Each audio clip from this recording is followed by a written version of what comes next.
Across the UK, on DAB+, on YouTube, on your mobile, and on your side.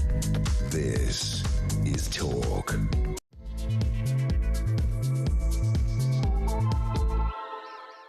Very, very good afternoon to you. Welcome to Talk Drive. Thank you to Ian Collins with his little sniffly cold. He'll be back tomorrow from 1 o'clock, the Housewife's Choice. But Drive is on across the UK. On, of course, Talk, the home of free speech and common sense, the station that allows you to really have your say on everything that's going on in the world through your eyes, whatever. And as I've said before, this show only works, if it does indeed work, when you get involved. As ever, you can see it on screen already. I'll put it in your ears as well. You can ring us. 0344 499 1000 is the only number you need. Jodie will take your calls. You can also do a WhatsApp voice note. I don't know what it means, but basically in essence, right, you can send a voice note. Ryan will mix it up. We'll play it out. If you don't want to come on air, do a voice note. Ring via WhatsApp 0344 499 1000. We're always delighted to receive your text messages on Drive as well. 87222. Start your message with the word talk.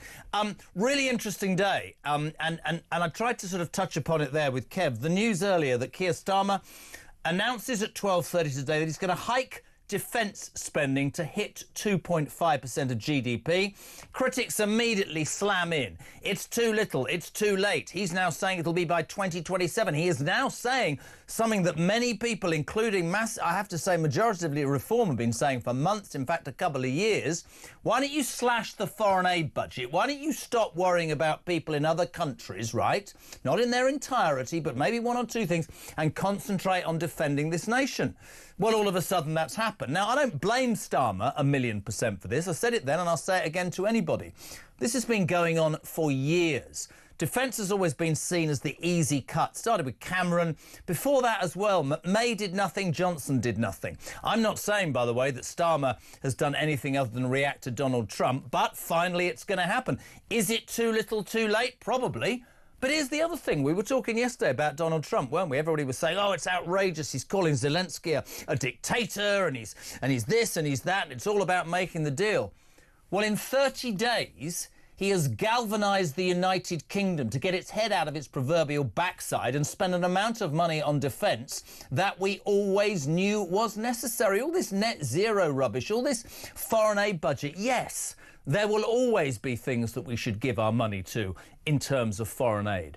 But I remember when we were talking some months ago on this show about when the government cancelled the heating allowance for old people. It was going to save the equivalent of not 4% of the foreign aid budget. It's about priorities, isn't it?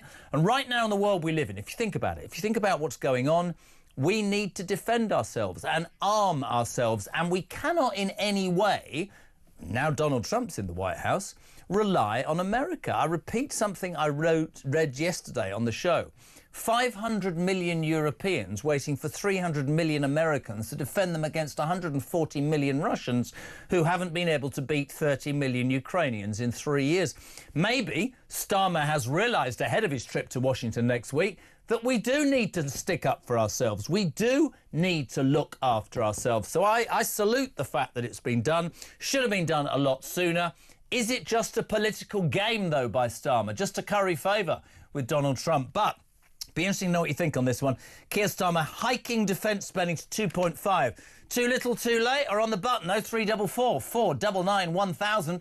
Text to 87222. Yesterday, you'll have heard the news on this show, the BBC's Gaza documentary that caused such consternation. It turned out that it cost £400,000 of your money, your taxpayer money, the money that they get, the licence fee. It was narrated by a 13-year-old boy who transpired to be the son of a Hamas official.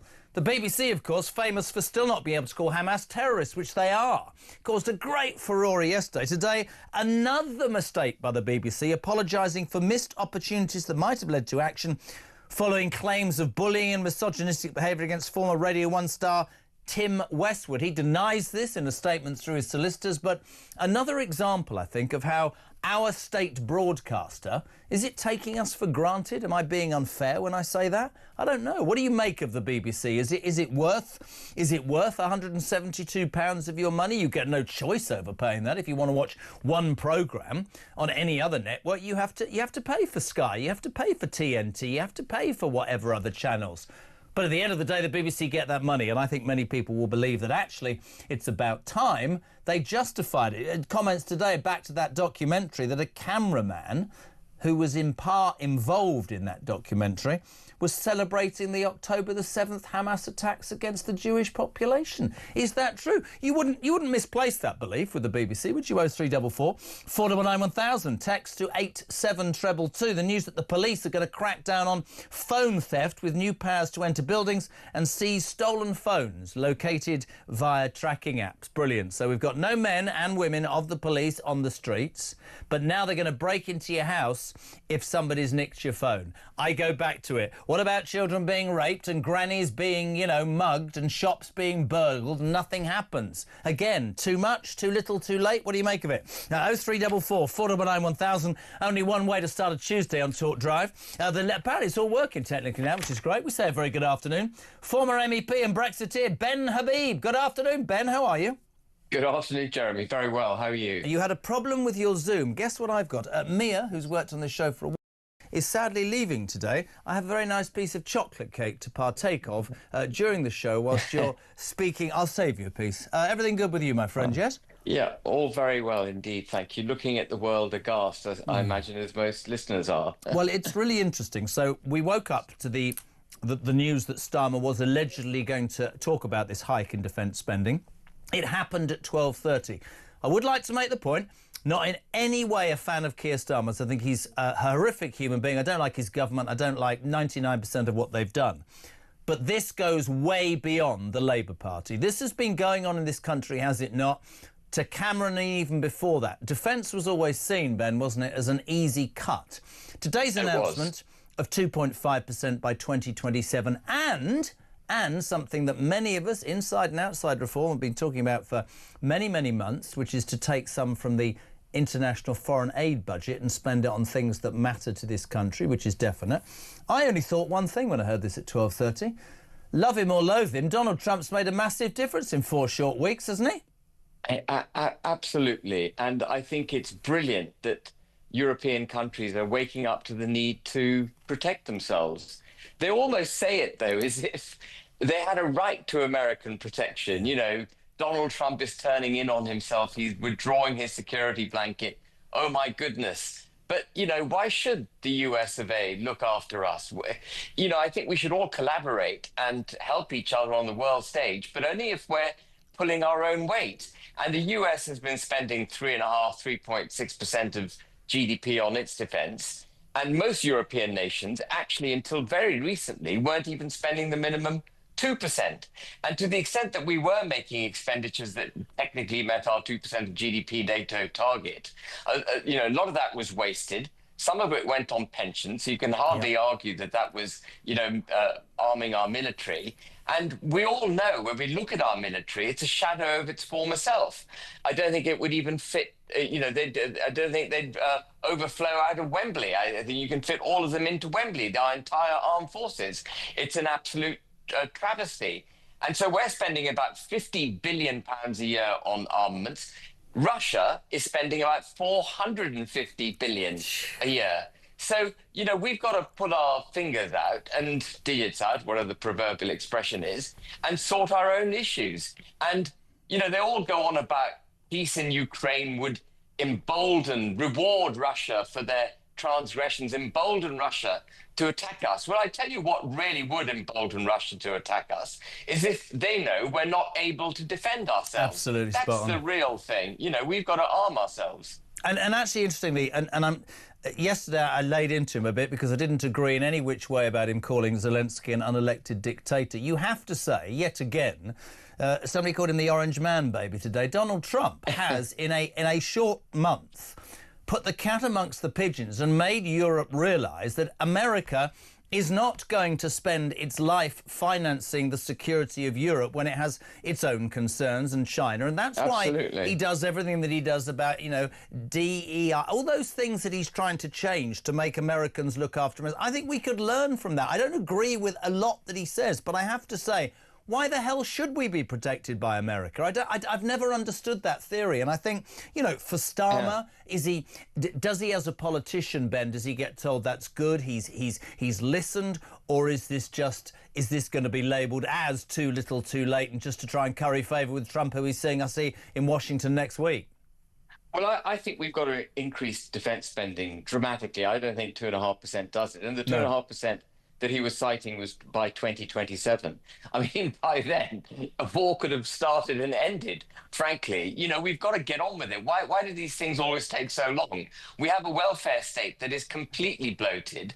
We've got 1.5 million foreigners who are not British nationals on benefits. We've got 1.2 million illegal migrants living in this country. Absolutely. We've got a total benefits bill going on foreigners of around 20 billion a year by my estimates. We've got 10,000 foreigners in our jails. Save all that money. One of the other things, by the way, just digressing, but on that point, one of the other things I think President Trump could, and I wish he would say, is that I'm not going to give you a protective blanket of the US unless you guys start enforcing your own borders, because you're creating threats from within. And, if it seems almost ludicrous that we should be thinking, rightly thinking, of arming up, but simultaneously leaving our borders open. Be really interesting to know what you think, people, of this. Is this good by Starmer? Is it too little, too late? Is it an absolute... I think it's a disgrace that governments going way back, 20 years, have cut defence. We need to protect ourselves. We are an island. And Ben, I think you're absolutely right. Now, Trump has made that happen. There's another point to this, though, that I was reading this morning, which I'd love your take on, which is... That's all well and good. Let's cut some of the, foreign aid budget. Let's spend it on arming ourselves and being prepared in the world that we live in. What about the billions and billions of Russian pounds that are locked in European property, banks and companies across the whole of Europe, a lot in England as well? Why don't governments have the courage to freeze that money? Now, this was brought up by Ed Davey today, and I don't even like Ed Davey, but is that a relevant point in your mind at all? Should we not be doing something about that money as well? I think we have frozen the money. I think the idea is that we would use it to rebuild Ukraine. Now, actually, there I do have a few issues in my head, because that is taking Russian people's money, money that belongs to the people of Russia, and using it effectively to, as reparations for the damage done by Putin. And I mean, I'm not saying no to it outright, but I think we've got to be very careful when we take national, what is rightfully belonging to another nation. But you could argue that it's not to another nation. It's a bunch of oligarchs who have raped and pillaged their own country and moved the money abroad to make themselves rich, if we're being completely honest. Yeah. So the money I think that Ed Davey was talking about was Russian state money that's held in vaults in central banks across, Western Europe, and there may even be some in the US. But, I think on the face of it, it looks right, doesn't it? But I just think that if it is Russian people's money, we'll be damaging the Russian people. And, war has a habit of lots of unintended consequences. And what we don't need, I'm not a Russian apologist, I'm not a Putinist, I'm not a pro-Russia in any way. But what we don't need is to create a long-term foe out of the people of Russia. It's Putin that's the problem, I think, here. OK, we'll get on to the BBC in a tick. Couple of responses in terms of that from Neil. Love your take on both of these, Ben, if you can. Jezza, the PM, said the increase in defence spending would see an extra 13.4 billion spent on defence every year from 2027. To me, that's BS. The UK GDP is 2.54 trillion. Do the maths. Yeah. So the GDP figure, I mean, it oscillates all over the place, depending on where you get your number from. But I tell you what, our GDP is not growing at one hell of a rate. And that's one of the reasons, of course. Kemi Badenoch made a very good speech this morning, one of the best I've heard her make, actually, in which she said that in order for our defences to be strong, our economy needs to be strong. Same goes for the NHS and everything else that we wish to do through public services. And, of course, our economy is very, very weak. We've practiced state largesse, state intervention, large borrowing, large taxation. We've damaged the private sector. We've damaged our labour markets. We've got 7.2 million people on universal credit and so on. All of those things also need to be addressed if we want to be a prosperous nation that can have, state-of-the-art weapons that would deter a country like Russia. This is for you, Ben. Bill in Romsey, good afternoon, gang. Am I missing something? Today, Starmer said he was raising the defence budget to 2.5%, rising to 2.7% by 2027, then up to 3% by 2030. But we all know that energy costs have gone up by 6%, so surely everything like bullets and guns, tanks, missiles and jets will go up in price accordingly. And in my mind, one rise will be cancelled out by the other. I think that's a very salient point, isn't it? Absolutely. Of course, if GDP were growing at the rate of inflation or more, then we'd be fine. But it's not. So we've got a stagnant economy, inflation is rising, the cost of arming ourselves is rising, and we can't afford it. We've got ourselves into a real mess in Europe, and I think, well, the USA as well, but they're getting their act together. Really interesting. Couple of voice notes on defence. Love your take on this. Voice note number one, Dave, go.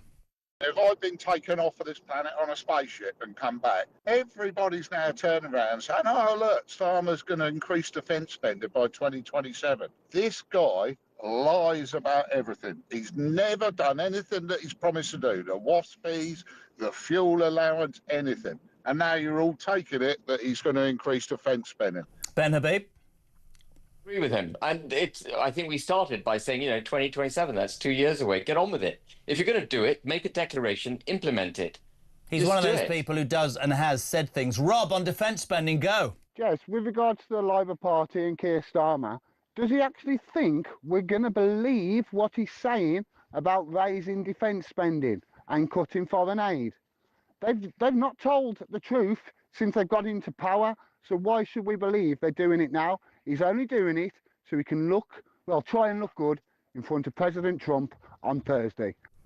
Sometimes people say in politics, Ben, you're damned if you do and you're damned if you don't. And those critics who are saying too little, too late, and this is just basically window dressing to get into Trump's good books, maybe they have a point. Well, I mean, it's not damned if you do, damned if you don't. He made an election promise of 2.5% of GDP to be spent on defence. The minute he got into office, he established an inquiry into how best this could be done. In other words, he kicked it into the long grass. And now it's 2 years hence. We would have all forgotten what he said in 2025. We don't, with the 24-hour news cycle, people don't remember beyond a week or two at most. The gang rape gangs occupied our minds incessantly for a 2 or 3 week period a month ago, and they've gone off the news agenda. It's not as if the heinous crimes that were committed and the complicit behavior of our authorities has gone away or been resolved. We're just not talking about it. So I think he is playing the news cycle. By 2027, we would have forgotten what he said in 2025, and we'll just shrug our shoulders and move on. Two big stories today. Defence. Love to hear what you think, people. 0344 499 1000. Do you buy Starmer or not? The other is we go back to a story, and I wanted to have you on this yesterday, but it sort of gathered even more strength overnight. Whilst I was away, this appalling documentary went out on BBC Two called Gaza, How to Survive a War Zone. It seemed to be very one-sided. It turned out it was narrated by a 13-year-old who was the son of a Hamas official. We must remember, of course, still that our state broadcaster is incapable / doesn't want to call Hamas a terrorist organisation. I had an apologist for the BBC on yesterday saying, that's because Israel won't let independent journalists into Gaza, which I don't agree with at all. But turned out in the middle of our show yesterday that sources inside The Sun confirmed that the BBC had spent £400,000 of licence payers' money on this documentary. And it sort of begged the question as the BBC blamed the production company and the production company blamed somebody else. I wonder how much of that money actually went to Hamas, for God's sake. What does that say about where the BBC stands politically, Ben Habib? Exactly. And, we've quoted, or not we, the BBC have quoted Hamas representatives throughout the war in Gaza. They've quoted them on their figures in terms of civilian deaths, injuries, and so on, as if they're the gospel truth. And they've been coming to us from a prescribed terrorist organisation. And I think one of the cameramen employed in Yes. the making of this documentary was also celebrating, or appeared to be celebrating, the 7th of October 2023 attack. Just for people tuning in, this is true. BBC Gaza documentary cameraman appears to celebrate the October the 7th attacks against the Jewish nation. I mean, he shouldn't be employed by the BBC, but maybe that's what the BBC... I have no time for the BBC, my friend. I think it's a disgrace. I think it's outrageous that they would promote the son of a Hamas leader as a kind of representation of how children more generally are being treated in Gaza. And, you know, we mustn't forget that the UNRWA, the UN Relief and Workers Agency, had members in it that were part of the 7th of October attack. And we've got government officials wanting to hand out aid to them. David Lammy reinstituting them as a recipient of British aid. I mean, what the hell is going on? And, you know, we're hijacked as a nation, aren't we? So when we talk about defense, for goodness sake, we've got to get our ideology straight too, haven't we? We've got to know who our enemies are and who our allies are. I have no time for the BBC. Before you go, because Ryan's telling me we've got to move on, and that's always a shame, but it's true. Jonathan Reynolds, if we go back to the defence thing, and is Starmer simply saying it to curry favour before his visit to DC, and how many promises has he made and backtracked on, certainly to farmers since he came into power? You could talk about the waspy women as well. Jonathan Reynolds is his business secretary. On the back of the fact that he had to sack the transport secretary for making a fake claim for insurance, he had to sack somebody the other day for sending disgusting anti-Semitic messages on WhatsApp. Jonathan Reynolds apologises for saying that he was a solicitor, but doesn't think it's a huge deal. No, I think it's a huge deal. I think it's a huge deal. People have... Can you imagine if a Tory, and I'm not sticking up for the Tories, can you imagine how outraged and appalled the opposition, the Labour, would have been that somebody could have lied so absolutely and utterly about who they are on the back of the Chancellor lying about being an economist, for Christ's sake? Absolutely. And you know, a lot of people have just said, well, everyone embellishes their CV. That's utter rot. Anyone who embellishes their CV should be out on their rear. How can they be put in a supreme position of trust in the United Kingdom's governing hierarchy if they can't be trusted to tell the truth about themselves? I mean, it stands to reason that everyone knows their own past back to front. You don't make a mistake about how many years you were in the Bank of England or which office you occupied in HBOS or whether or not you're a trained solicitor. I mean, get a grip, right? And that's the business secretary. Ben, I could talk to you all day, mate. It's always a pleasure to have you on. I really appreciate your time. One final question, Ryan. Don't look at me like that. I want to ask you this, Ben. You know I'm going to ask you this. Yesterday, Richard Tice was on here. It's come to pass that promise to democratise reform has happened. It's now not a private company. It belongs to members. Does that change your view of reform very quickly? People want me to ask you that. They haven't actually done all the steps required. I had done a tweet on it, which people can go and look at on a post on X that I've done, saying what else needs to be done. They've taken steps towards it, but they haven't completed the process, I'm afraid. All right, mate, we really appreciate you. Thank you very much indeed. Ben Habib, 4:25, we're live across the UK. Talk Drive is on. Next, some new police laws. Apparently they can break into your house and get a mobile phone back. There might have been, Nick. Peter Blexley on Drive next. We're coming back.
it would be funny if it wasn't so serious. That's and true. I'm very conscious the conversation that you are having. You know, this is a blow to households across the country facing their third consecutive price rise for energy under this Labour government. And don't forget, this government they campaigned last year promising us all that they would decrease our energy bills by some £300. Yeah. Instead, what have we got? We've got an energy company that doesn't actually produce any energy.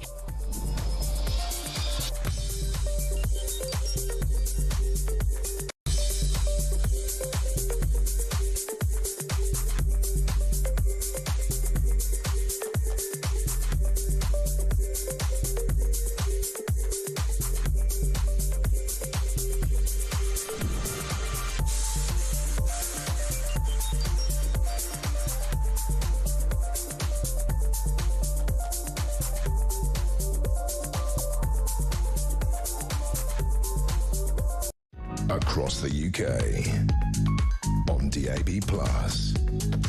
on YouTube, on your mobile, and on your side. This is Talk. 4:27, this is JK and Drive. Thanks for tuning in. The home of common sense and free speech. We love you to be involved. What do you make of this hike in defence spending by Keir Starmer? 2.5%, going up still further by 2027. Has he listened to reform? Has he listened to other people who've been saying for months, get rid of some of the foreign aid budget and spend it on defending ourselves? It is not America's responsibility anymore. Kevin says, Jez, for us to be serious in our defence, we need 4 to 5% increase. That's the world we live in now. Kev's in Southampton. Thank you, mate. Brad's in Cambridge. Jez, I petitioned for the BBC to be defunded for bloody years, and every unpatriotic action they take just makes me even more determined. If people want to watch the BBC, let them pay a subscription like I do for the channels that I like to watch things that I want to watch. Couldn't agree more, mate. I don't believe the BBC is unbiased. I don't believe...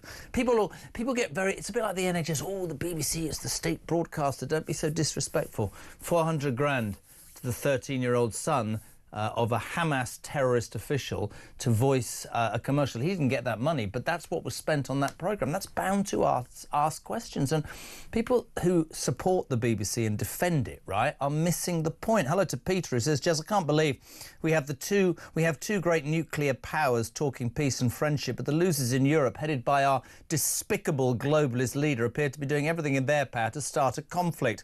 Careful what you wish for, Mr. Starmer. Christina says, Jez, defund the BBC as soon as possible. Why should we pay for them to spout left-wing crap? Great show. Hello to Colin Rice. He says, what exactly are we going to arm ourselves with? Plastic bullets and plastic tanks? Because we ain't got no steel industry. How are we supposed to make the ammo? Mate, honestly, I could not agree more. Zoe, good afternoon. I think she's in Lancashire. Why did I do that accent? I've no idea. Starmer had no choice. Trump would have made him raise this defence up anyway, so Starmer thought he'd do it just days before he went to Washington, D.C. So Trump doesn't think he's totally useless. Unfortunately, the rest of us do. Coming round to 4:30, one of the other big news stories of the day is, stand by your beds, police are set to get new powers to enter properties without a warrant if tracking apps such as Find My Phone show stolen gadgets are inside. Home Secretary Yvette Cooper said the move was aimed at giving officers the ability to act swiftly against phone snatchers. The warrantless powers of entry could also be used to seize other high-value items fitted with tracking devices, such as bicycles, and will be included in Labour's flagship crime and policing bill published today. Also, yobs wreaking havoc on off-road bikes and e-scooters while their vehicles seized by cops without warning. Peter Blexley, former Met Police detective. Is this a good thing? Does this mean Labour has finally got its head round the things that are affecting people? Or would I be cynical to suggest there's one or two more serious things that might have been dealt with in the first place? Or am I missing the point? Allow me to bring a dose of reality into the conversation this afternoon. Are you saying there's no reality to the Jeremy Kyle Drive show on tour? What are you saying? No, I'm not saying that. I'm talking about when policies are given flagship titles and everybody's supposed to get excited because all of a sudden, this time next year, the government would have us think we'll be living in some crime-free nirvana where we can leave our front doors open when we go up the road to do a bit of shopping. Utter nonsense. Let me point out that every government in recent history has had its own crime and policing bill. Every single one. And where has that got us? Rising crime, catastrophic detection rates, streets that are unsafe, or streets where people feel unsafe. That's where all these bills have got us. Now, I understand this government are trying to do their bit, but the practicalities are going to get in the way. And if you want me to explain those, I certainly can. Absolutely, please do, because to an outsider like me, it would appear that this is, yes, I'm not going to knock it, it's important, but the headlines, I want to know more about the detail. And I also, and I know it's particularly perhaps based to put this to you, but I want to know how we can stop kids being raped and old ladies being mugged, and shopkeepers who have spent their life building their business up actually getting a policeman or woman round when their shop gets ransacked. I'm talking about priorities, Pete, really. You and me both, Mr. Kyle. And in order to that to begin to happen, what we would need is senior police management who were in touch with the people, who weren't woke, liberal, fluffy, and desperately trying to climb even higher at that greasy pole of promotion, and who was so connected with the concerns and the fears of this once great nation that they sent their staff out to do exactly those kind of jobs, instead of embarrassingly sending detectives to the home of a 54-year-old grandmother because she posted something on social media that a local councillor didn't like. It's ridiculous. Yeah. But this bill, back to this bill. So the flagship thing, they're saying, new powers. Okay, picture the scene. Somebody, unfortunately, gets their phone snatched, but they can monitor it through another device. They track it to a house, or maybe, shall we say, a tower block. The police get called. There is a frustrated victim of the crime standing at the bottom of this tower block saying, my app tells me that my phone is in there. Well, the good news is the police won't need to get a warrant, but the bad news is the police are not going to suddenly trust the data any more than they do today. So if they go, it's a tower block, it could be inaccurate, and we don't want to kick the wrong door in, then they won't. But also, actually, if we're talking in pure, it sounds cynical what I'm going to say, but you and I and Mike and many people have been discussing this for months. Unless you're talking about the far right, labelled by Starmer, that were removed by his militia within about 5 minutes, we haven't got enough men in the police, apparently men and women in the police, to be anywhere on the street. So all of a sudden, my question would be this flagship bill and, cracking down on phone theft. Yes, that's all great. New powers to enter buildings without warrants. Where are all the new policemen and how are they suddenly able to be available? Because as far as I'm concerned, from the stories that I hear doing this show, if your shop gets, looted, if your house gets burgled, if you get mugged in the street, or if your child gets raped, you can't get a police officer for anything. So where have they all come from? But isn't it easier for a left-wing government to say, we're bringing a new bill, new laws, new powers, rather than tackle the flaky, fluffy, wokey, liberal mindset of senior police officers who are more interested in speaking their own language, which is a language all of their own, climbing that pole, propagating woke ideology and not getting police officers onto the streets doing the kind of robust, justified policing that people want. Nicking shoplifters, rolling around with them on the floor, getting the stuff back, handcuffing them, slinging them in the back of vans at the kind of levels that the public want. No, I'm sorry, could you get into the van? Oh, you've caught your leg, you'll sue us for £1 million. Would you like to go to a health spa because you're feeling unfortunately unwell and quite stressed, is what you're saying, right? And have you seen that we've painted it in pride colours this week? What do you think of those? They look rather nice, don't they? God. Mind your red. I think, yeah, mind your red, yeah. I mean, there is, you see, the difficulty, actually, it's almost like the defence spending thing with Starmer today. The difficulty is that we can come across as cynical, but to me, this is window dressing. I'm not saying, because it happened to Mike, I'm not saying that if you have your mobile phone nicked, it isn't a horrible thing to happen to you and these scumbags should be caught. But I repeat, if I'd spent my life building up my corner shop and people could come and nick 200 quid's worth of stuff and abuse me and throw things at me and the police won't even turn up, if I was an old lady who's being mugged in the street, these are the things that I would want to know. One of my best friends phoned me this morning, his father-in-law, 80 years of age, had a successful business, has paid for staff for all of his life, etc., etc., fell over, bless him, last night at 80 and fractured his hip. How long the ambulance took? 10 hours. 10 hours, right? Right, he's in agony for 10 hours. He's paid his way for 60 goddamn years in this country. He's on the floor in agony for 10 hours. But I bet to God, sorry if you don't like this, people, I bet to God if some illegal migrant on a hotel had slipped on something, we'd have an ambulance there in a heartbeat. We seem to get our priorities wrong, Pete. That's all I'm saying.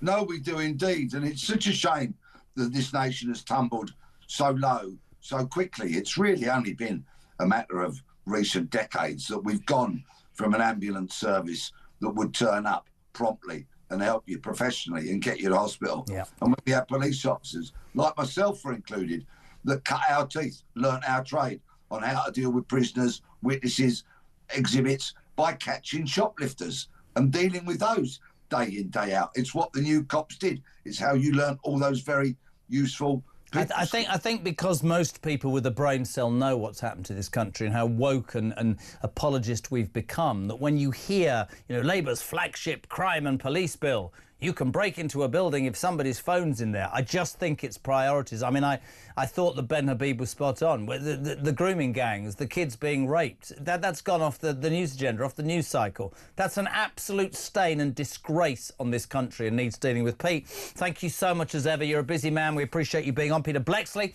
listen, whatever you want to talk about, defence, the BBC, the police, 0344 419 1000, your text to 87222. Next, Dr Bob Seeley, former Conservative MP in Kyiv. The latest on Talks on Drive next.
Across the UK, on DAB+, on YouTube, on your mobile, and on your side.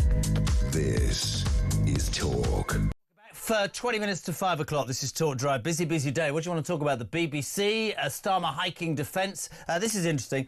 Richard Tice just tweeted this out. Mike Tapp, MP, is obviously Labour. It's been tapped up by the leadership. Strong and unwavering leadership from Keir Starmer, he says. A true patriot, putting national interest and security first. Richard Tice says, yes, Mike, he's copying the Reform Party's policy in our contract that we've had for the last however many months. Is Keir Starmer doing the right thing? Has he been cajoled into this because he's seeing Trump in Washington next week? In the manifesto, he said, I will raise defence spending to 2.5%. When he got into Downing Street, he did what Labour always do. Let's have a committee. Let's have a chat about it. Let's get a quango and we'll make a decision in 5 years. Sam, on defence spending, voice note, go. Starmer wants to fund defence. Stop the Chagos Islands deal. 18 billion quid. Yeah, put that towards our armed forces. I mean, frankly, what is it? 78,000 we've got in the army. I thought you had to have 100,000 plus for it to be called an army. So what is it then? A militia? I don't know. No, it's an army. Sam's dead right. 18 million quid to give the Chagos Islands away to Mauritius with all the concerns about China. Mauritius didn't even want them. Tristan, on defence, go.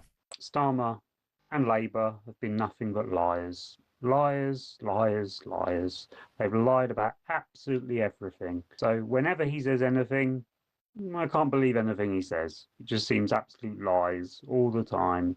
And I'm sure President Trump will be looking exactly with what has happened previously throughout Keir Starmer's premiership. And he will think, well, hang on a minute, you've lied all the time, so why will I believe you now? Very interesting. Hello to Zandra. I love that name. Zandra Irexum, is it? That was my Welsh accent. Starmer is completely out of his depth, Jez. Even when he makes a speech, he can't do so without reading word from a sheet. Also regarding more money for defence. 1 minute he says we have no money, a big black £11 million hole. Now he wants to give more money for defence. We haven't enough troops to be put on the front line. No one will join up due to how they are treated. When they become a veteran, they're not looked after, they're forgotten, their families are nothing. Starmer needs to go goddamn quickly. This is all window dressing. Very, very cynical, but I understand people and your opinions. Please keep them coming. 0344 499 1000. Ryan is buzzing this afternoon on this show. He's buzzing because he's had 4 voice notes in 45 minutes. He marks them up. It's an exciting part of his sad little existence. We're going live to Keith. A gentleman we were going to get on yesterday couldn't make it. Bad signal. Dr. Bob Seeley, former Conservative MP and military expert. Bob, a very good afternoon. Welcome to Drive. How are you? I'm very well, thanks. Good afternoon, Jeremy. Good afternoon to your viewers and listeners. Before we talk about Trump, Ukraine, let's for all the criticism that Donald Trump has taken, let's nail something. In the short space of 30 days, he's got our wet globalist Labour Prime Minister to finally do something that he said he would do in his manifesto and hike defence spending to hit 2.5% by 2027 by shock, bleeding horror. Let's nick a reform idea, or maybe even a Tory idea. Let's take some out of the foreign aid budget to actually defend this country. And this surely, Bob, and you know far more about this than me, is because finally somebody has said, well, Donald Trump, I ain't going to defend you forevermore unless you start arming yourselves. Completely acceptable, that side of his argument. The argument about Europe doing more is completely acceptable. There is no excuse for it. We've been living off the Americans for years. At the same time, too many of our elites have been slagging them off. On the other hand, it is a very bad thing for the Western world that we seem to be decoupling from the Americans. So I wish actually the Americans were staying in Europe as our closest allies, but Europe had also spent more. So I think that him pulling out, absolutely what the Russians want. Yes, it's going to force us to spend more if we do. By the way, can I just say, Jeremy, he's not hiking defence. It's an increase by, in percentage terms, a very modest amount.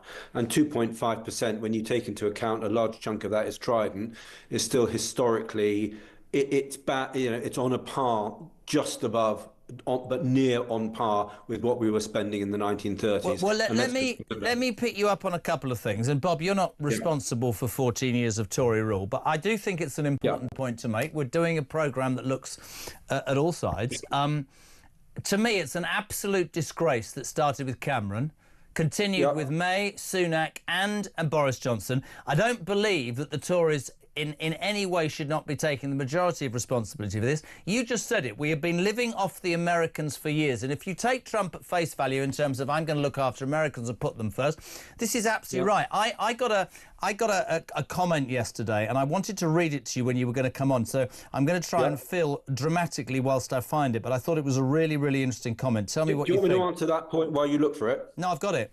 The leaders of 500 million Europeans are waiting for 340 million Americans to protect them from 140 million Russians who haven't been able to bloody well win against 30 million Ukrainians in 3 years. Why did it take the Tories 14 years to realise this? You've just said it yourself. Why didn't your government spend more money on defence? I think you bang to rights. I was elected in 2017, and ever since then, as you know, you can read everything I've ever said in Hansard if you so desire. I've always called for more increase in defence, and I always argued that the Russians are going to do 3 things, including breaking NATO and trying to destroy Ukraine. So, look, I've said it. Maybe there was a reason why I was always a backbencher. I'm afraid I was never a minister. I was never in a position to do anything about it. But if you want to criticise the cutbacks in defence under the Tories, I'm not going to turn around and sound like some cheesy politician and say, well, blah, blah, blah. I would say we are under new leadership, and Kemi, I think, gets this. And I wish, In the last few years, I wish there are things that we should have done, whether it's capping the DWP budget, whether it's capping foreign aid, whether it's making sure that we're not spending ridiculous amounts on climate change to the developing world, and actually looking after our defence. I think one of the great scandals of the last 30 years is running down one of the greatest armed forces the world has ever seen. And I hope we don't pay a bigger price. So I'm not going to sit here and defend the last 14 years because we did spend too little. Kemi is changing that. And, we did pledge Rishi Sunak, before he got kicked out, did pledge 2.5. It's still not enough. Historically, I think you need to spend, and again, it's how you spend it. It's not just throwing money at stuff, it's getting effect. But you need to spend, you're talking between 4 and 5% to have a healthy deterrent effect. And unfortunately, the tragedy for the Western world and for Britain in the last 200 years is that we have refused to really have a strong deterrence effect because we have not been military enough in our culture, and that has cost us 2 world wars and an empire. And it would be fair to say that we have become super reliant on Europe, wrongly so, in my opinion, on Americans, whilst talking, always explaining this thing about, it's the special relationship. And you sort of get where Trump is coming from. But look at Starmer. Let's bring it back to Starmer, who, today has made this announcement. I mean, to me, when he was elected, he kicked it down the road, didn't he, by saying, I'll have a review, because he likes a bleeding review. I think he's been strong-armed into this before his trip to DC. But here's something, somebody just sent a text, love your response to this. What about the £18 billion he's spending on giving the Chagos Islands away? We could spend that on defence, couldn't we? Yeah, totally.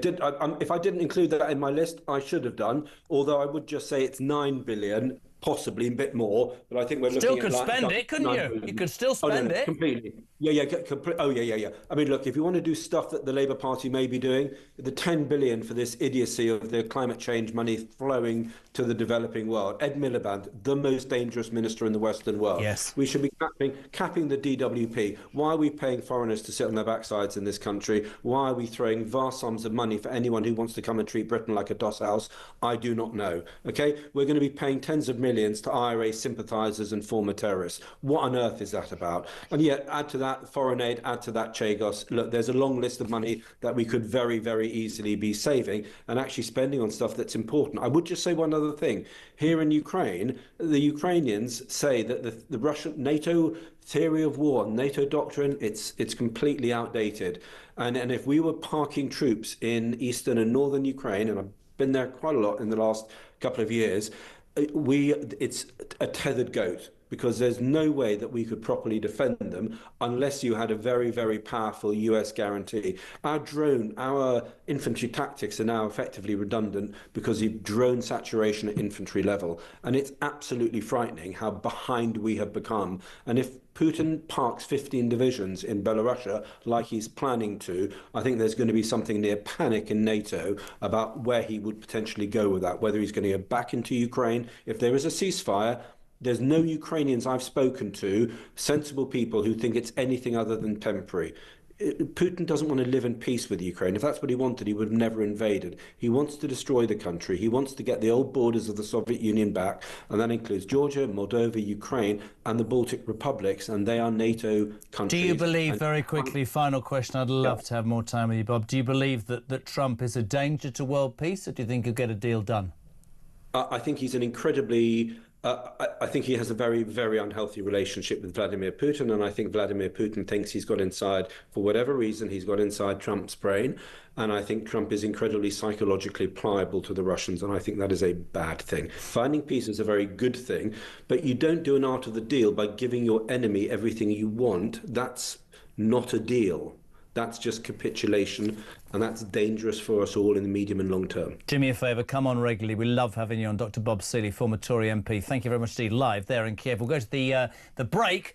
Ian, on defence spending. Voice note, go. Talking about the increase in defence spending, as I say, it's a percentage of GDP. We know GDP is dropping, so in cash terms, it's going to be the same as we're spending already. But on a more worrying note, I suspect that Labour will use this as a tax-raising method, but they won't spend the money that they raise on defence. They'll fritter it away on their other stupid causes. So I think we have to be very, very careful.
it would be funny if it wasn't so serious. That's and true. I'm very conscious the conversation that you are having.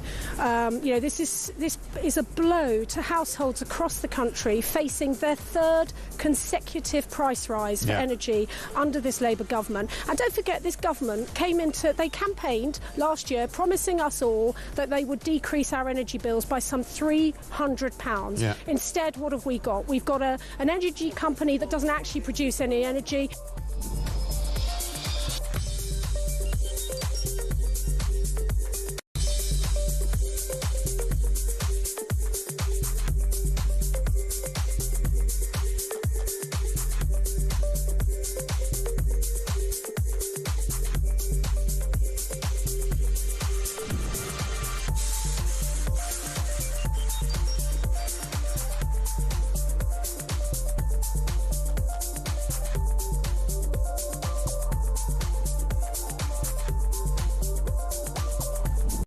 Across the UK, on DAB+, on YouTube, on your mobile, and on your side.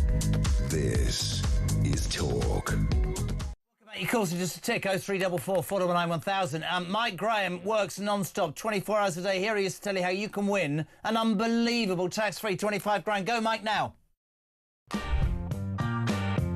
It's competition time, and we're giving you a chance to win a whopping £25,000. So what do you need to do to get involved? All you have to do is text the word prize to 83338, or you can enter by post. It's as simple as that. Once again, to get involved, just text the word prize to 83338, or you can enter by post. 18 plus, UK excluding NI. Enter by SMS for £2 plus one standard network charge by 11 p.m. on March the 3rd, 2025. Or send your name, email and contact number to £25,000 cash competition, PO Box 3190, Colchester CO2 8GP, to arrive by 5 p.m. on March the 6th, 2025. This is a News Broadcasting Network promotion. Full terms and conditions at talksport.com.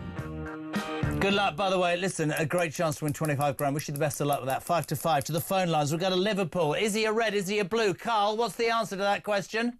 I'm a red, Jeddah. I tell you, I'm not called Jerry. Don't even go there. But let me tell you something. Don't you dare start that Jerry stuff. Jerry. Listen, I want you as a Liverpool fan to admit that Everton were absolutely denied a stonewall penalty the other day against Manchester United. Oh, God, yeah, of course. Yeah. Good. Fantastic. Yeah. Right, you got 2 minutes to Liverpool fan. You are going to win the league. We love you. We love Liverpool. Thanks for coming on. What do you want to say? Yeah, so obviously about the GDP for the defence. So I have first-hand experience of seeing how far behind we are in the military when I was in the army. 2017, we went, I won't name the exercise, but we were on a multi-nation exercise working alongside Europe. And their kit was immensely superior to ours for doing a job. You know, you could just see then, and we should be leading the way in those sort of things across every military. The cuts that have been made over the past have destroyed it. I don't think that Starmer himself believes that he's going to put that money into defence. We're wasting money. Where's this money coming from? You know, well, it's coming from the foreign aid budget, which is very admirable, because I'm sick and tired of spending money in other countries when we're missing. But the point is that Starmer, you know, promised to do this. Most people would believe, Carl, he's been strong-armed into this because he's going to Washington to see Trump next week, and Trump's demanded it. In fact, his secretary, Pete Hesketh, has just tweeted saying, you know, I've just found this out. This is great. This is strength from an enduring partner. You can argue that Trump, in 30 days, has managed to get Starmer to do something he should have done on day one of his premiership. But so should, by the way, and you will know it firsthand, so should successive Tory governments. It's a disgrace. What does it do for morale when you look at somebody else and your kit's crap compared to theirs? What does that do for morale? Well, to be honest, it just shows the difference in how they're treated. Yeah. You know, and another thing is, I don't understand why. I mean, I thought the flat rate was 2.5 of GDP was meant to be spent. If he wants to do that by 2027, I mean, these cuts are going to have to come in right now. That could be the 31st of December 2027, my friends, which could be nearly 3 years. Nearly 3 years. I just don't get it. I don't understand why it's taking governments this long to understand that. You know, look at what has happened to Ukraine with Russia invading. That could happened to us. And another thing about the military numbers, personnel, you have to take into account the actual people that cannot deploy, who are desk-bound, high-ranking officers, injured, and there are a lot of injured people and people who feign injury just to get out of work. That is in the military all over it, RAF, Army and Air Force. Those sorts of people exist, just like they do out here. They want to get paid for nothing. And this is where we're going wrong. We've seen it in the police force, their recruitment. I mean, some of these guys can't even run who are in the police. Long gone now is it where you see a bobby giving chase to chase someone down. You can't even catch a woman in a mobility scooter in a car. Honestly, mate. It's bonkers. And we are living through what could be he could be now our next wartime prime minister, this guy, and he hasn't got a clue. But again, mate, Carl, I will be the last person in the world to defend Keir Starmer. I don't believe a word he says, and I believe this is window dressing. I think it's smoke and mirrors, and I think if he genuinely meant it, as somebody said earlier, he would have done it on day one. I think this is all about making sure that Donald Trump doesn't hold the upper hand next week. The thing about Trump is, though, he's probably mentally years in front of Starmer. Starmer doesn't, in my mind, inspire. I mean, I saw him in his fatigues today. He looks like an action man. I believe he's one of those politicians that doesn't have any gut conviction. He's a reaction politician, and this is because of hassle. But it does beg the question, if you're spending billions on foreign aid, if you're spending 9 billion, maybe 18, giving away the Chagos Islands, if you're spending money on ridiculous things and you're not defending your own country, that doesn't make bloody sense, does it? It doesn't, but he's been forced into this. Yeah. He's been forced into this. This was never, ever going to happen without Donald Trump doing what he's doing. This man hasn't got a backbone. I really don't like how he comes across. He's robotic. I mean, seeing him in military fatigues, he looks like some of the personnel that are actually saving that we're recruiting. You know, they're the sort of people that we're getting. It's right. This woke nonsense is right across. I love you. I want you to do me a favour before you go. Won't you say after me, Jodie, Liverpool are the best team in the world? Jodie, Liverpool are the best team in the world. She's gutted. She's an Everton fan. Carl in Liverpool, good luck and enjoy the Premier League title. It's almost 5 o'clock. We'll do the news and more of your calls coming up. 0344 499 1000. Text 87222. Start your message with the word talk. Defence has been increased in spending. Are you cynical or not? The BBC, they are biased. Are they? I think they are. What do you make of it all? This is Talk Drive. Back in 3.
across the UK. On DAB+, on YouTube, on your mobile, and on your side. This is Talk.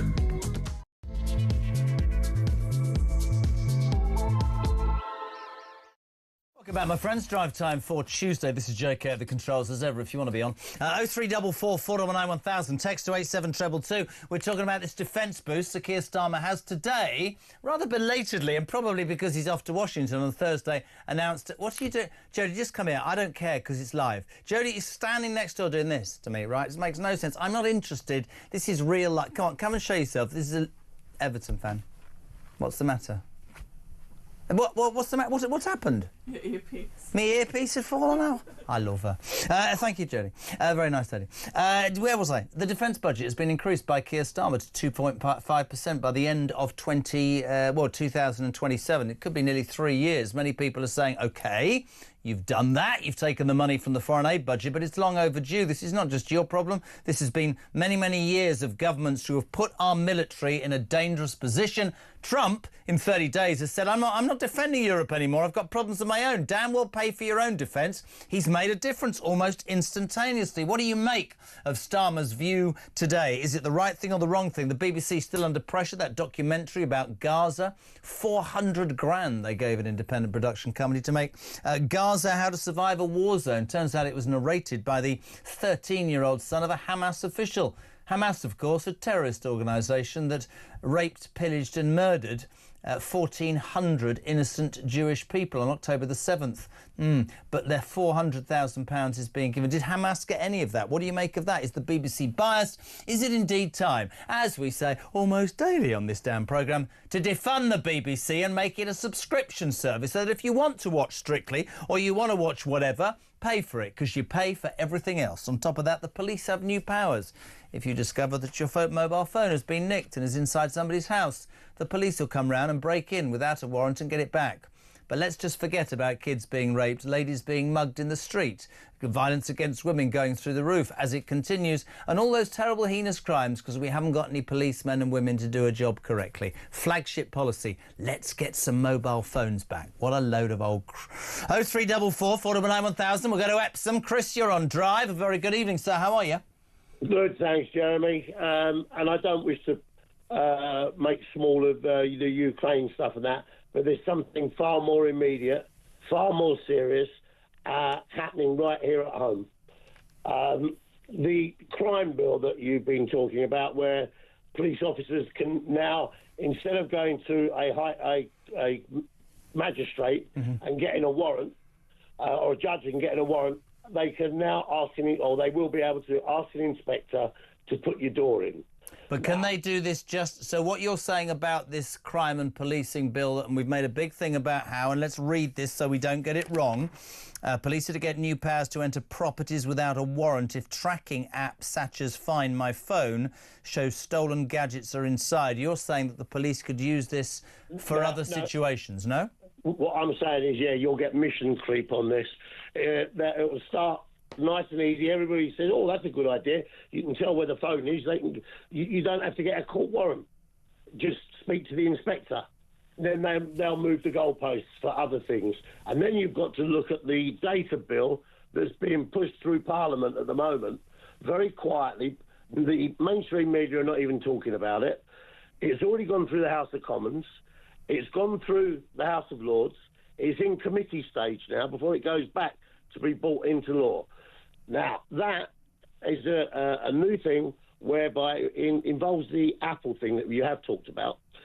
It enables them to scoop up all your data from your browsing on your internet history to all your past transactions, banking transactions, all your transactions going forward. And that all links into the new digital ID. Are you concerned, sir, about how much control you believe the government's going to have over every citizen in this country? If this isn't stopped, they'll have control over everything. Very interesting comment, Chris in Epsom. Thank you, mate. Got to move on. Let's go to Steve. He's a new caller in Derby. Loads of people want to get on. 0344 419 1000. I'm not in conspiracy theories, but people have a right to their opinion. Thank you to him. Steve, what's your view? Hi, Jeremy. I caught the tail end of you talking about the older gentleman who broke his hip and was on the floor for 10 hours. So this is one of my best mates, his father-in-law last night, 80 years of age, had a successful business, paid for staff for years, lovely, lovely, lovely man, Ted. 10 hours in agony with a fractured hip, the ball socket, by the way, in agony, left on the floor for 10 bloody... Sorry, it does my head in, I know, Ted. I don't understand. Why would you pay tax for 60 years, can't get a bloody ambulance? Exactly. Jeremy, my wife's from Belarus, and we were over there visiting family last year. Yeah. My son, young son, was running a temperature. We were out at the shop. Grandma phoned, saying the son's poorly. My wife phoned the ambulance. She said, we'll be back in 5 minutes. I'll phone the ambulance. We'll come straight back. By the time we got back, the ambulance had been, treated him, and already left. What sort of parents are you to leave your... What sort of parent are you, sir, to leave your child sick and in the care of ambulance staff whilst you go down the shop for 20 Marlborough Gold? Because you can trust the health authority and the parenting of grandma. No, listen, I tell a story, and I'm really delighted that you share that. I told a story on this show before, and I remember when my son, he wasn't well, and we had to call an ambulance. It turned out that it was nothing, but he was very floppy, and we were concerned, and the ambulance was sent. And... these two, am I allowed to say ladies, girls, women, what am I supposed to say, female paramedics, whatever, they were great.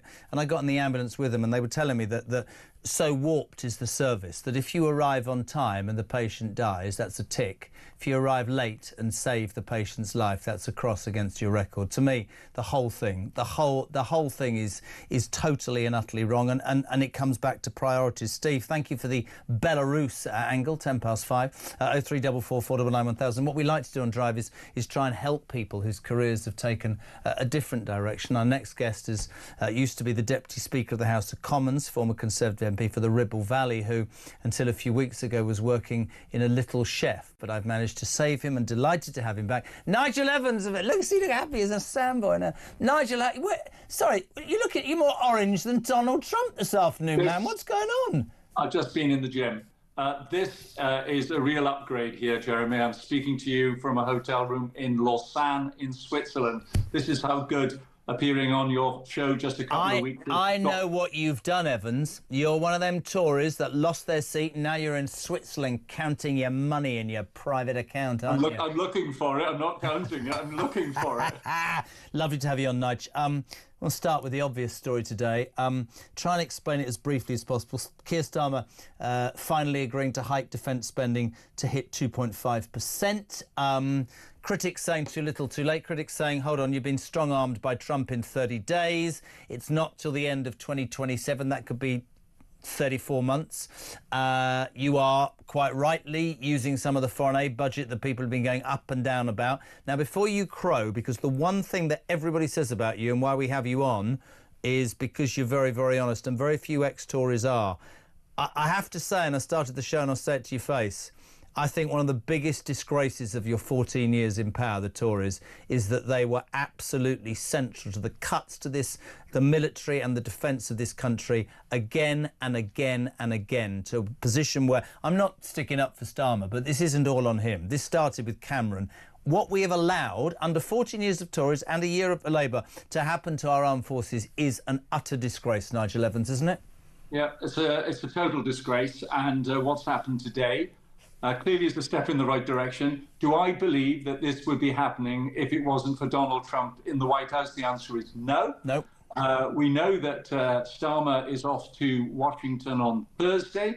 And of course, what he'll want to say, and they will already know in Washington anyway, is that he is now going to increase expenditure on defence to 2.5%. When Trump was last in the White House, he was asking for Europe to step up to the plate. Nobody did it. In fact, quite the reverse. They were cutting their defence expenditures, and now finally they're being forced to increase their expenditure on defence. Yes, it's still too little, too late, and waiting until 2027 isn't the right thing either. I used to sit on the International Aid Select Committee, and I know that there is a lot of waste that is going on in that particular area. So We've just got to be careful, Jeremy, as to where within the department they cut that money. Does it frustrate you that people will associate the Tory party in 14 years with also being central to the complete cutbacks, the cutting of massively important defence components? I mean, as a Tory, you have to answer that. Why did they do it? Why did they do it? You're absolutely spot on, and it has been done over successive administrations, and it should never have happened. But now we are going in the right direction. As I said, we've got to look very carefully. I don't mind the aid budget being cut from 0.7 to 0.5 under us, as long as it was done effectively. And now it's going from 0.5 to 0.3. And I've got to say, I know they talk about two-tier Kia, but it's actually two-faced Kia now, because when we cut the aid budget, we were roundly condemned by him and a lot of people on his side. And now, of course, they're doing exactly the same and cutting it even further. So they've got a lot to answer for. Is this window dressing? Is this? I mean, you talked about being strong-armed by Trump. I agree with that, Nigel. I think also it's window dressing. I mean, for example, I'm not a mathematician, right? I'm no good. But I remember when the pensioners were screwed and they were talking about £1.5 billion, and that was something like 0.04 off the defence, the foreign aid budget. Chagos Islands, £9 billion. What? Shouldn't we be spending that on defence for our country rather than giving away something like that? Well, let's do it now, and I'll call on Keir Starmer to make it absolutely clear. And don't forget, this is another area where Donald Trump has great interest as well, because of security issues. I want Keir Starmer to make it absolutely clear that the Chagos Islands will not be given away, that they will not, it's not even given away, we're actually paying somewhere between 9 and 18 billion pounds. I've heard all sorts. And they've shown no interest in it, Mauritius. It's not like the Falkland Islands with the Argentinians. It makes no bloody sense at all, financially or in any which way. And Starmer should make it absolutely clear that the money which he clearly has put to one side to give to Mauritius will now be going into that defence budget as well. If they've got the money to give to Mauritius, then they've got the money to spend on defence. And I know that weakening our defence by giving away the Chagos Islands is not a great idea, but I think spending that money instead, keeping the Chagos and spending that money that they were going to give to Mauritius on defence is a win-win for the United Kingdom, and it's a win-win for the relations between the United Kingdom and the United States of America. When you look back now, are you embarrassed with what the Tories did to defence? Yes, I am. Yeah, and I had BAE Systems in my constituency. And, of course, they do an incredible amount for the manufacturing of submarines and military jets and drones. And I want to make absolutely certain, and I was proud of everything that they did. And the other thing that I was proud of is that I helped to get 3,500 cybersecurity jobs coming onto exactly the same site as where BAE are in Salisbury in the Ribble Valley. And so we've got to look at the reality of where we are. And I don't think, Jeremy, looking back over 32 years, that we've ever been in such a dangerous position in the world today, with the threats from Russia, with the threats from China, with the threats from non-state actors. It's there. Nige, you and I have got a very exciting moment now, because Sir Keir Starmer has changed from his war fatigues and is about to speak, and we're going to take not too long of it, please, because it bores the bits off me. Go. I would not have believed you. Yet here we are, in a world where everything has changed. Because 3 years ago in Ukraine, that is exactly what happened. Just reflect on that for a second. I think it's worth it. Just imagine you're walking to work, taking your kids to school. Just another February morning like any other. Then suddenly, missiles, sirens, explosions, not in the distant, not on television, in your town, hitting your community, killing your friends, an invading army in your country. Now, the people of Ukraine have woken up to this nightmare for 3 years now. Their courage is inspiring, and Britain can be proud of its response. British families have opened their doors to fleeing Ukrainians. The yellow and light blue flag flies on church halls and churches, the length and breadth of this country. And I will put on record again that I respect the robust response. Sorry. Yes. Can you cut, Starmer? I'm sorry, I'm not being rude. I'm not being rude. How boring is he? Honestly, it just doesn't inspire, man, does he?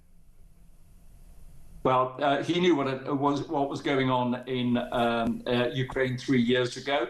And it is absolutely right that the United Kingdom and the rest of the European Union and Europe generally start to step up and start putting way more money than we've been doing up to this point in time to defend a country that, quite frankly, we should be defending. I can understand why Trump is saying, well, hold on, we've been doing the lion's share up to now. Why are you just relying on the United States of America? I keep reading this because Mike Graham's on next, and I sent it to him, and I'll do it to you as well, Nigel. Your thoughts? We were sent this the other day. The leaders of 500 million Europeans are waiting for 340 million Americans to protect them from 140 million Russians who haven't been able to win against 30 million Ukrainians in 3 years. Yeah, it's a ludicrous statement, but absolutely true. Yeah, it is. I'm embarrassed by what you just read out. So it's quite simple, and I don't know in this great press conference of Starmer's whether he is going to make reference to the amount of money that we're going to plan to give to Mauritius to take the Chagos Islands away. I just simply don't know. And as I said on the foreign aid budget, I know myself, right, that there's a lot of money that's been wasted. I mean, you've only got to read the Daily Mail from, daily, quite frankly, or go onto Guido Fawkes. They're naming a load of areas where there is a waste of expenditure. And some of these chief executive officers of international charities who actually get money from British taxpayers, including David Miliband, look again, he's getting paid over a package of over $1.25 million. That's where, if you want to make some savings, some of these chief executive officers who are earning eye-watering sums of money should be looking again at how much money they're taking off the British taxpayer.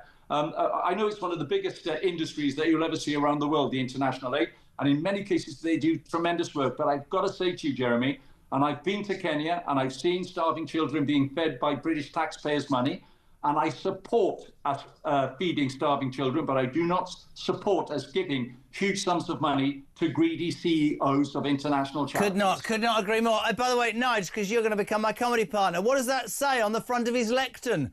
Secure at home and strong abroad. Who's written that crap?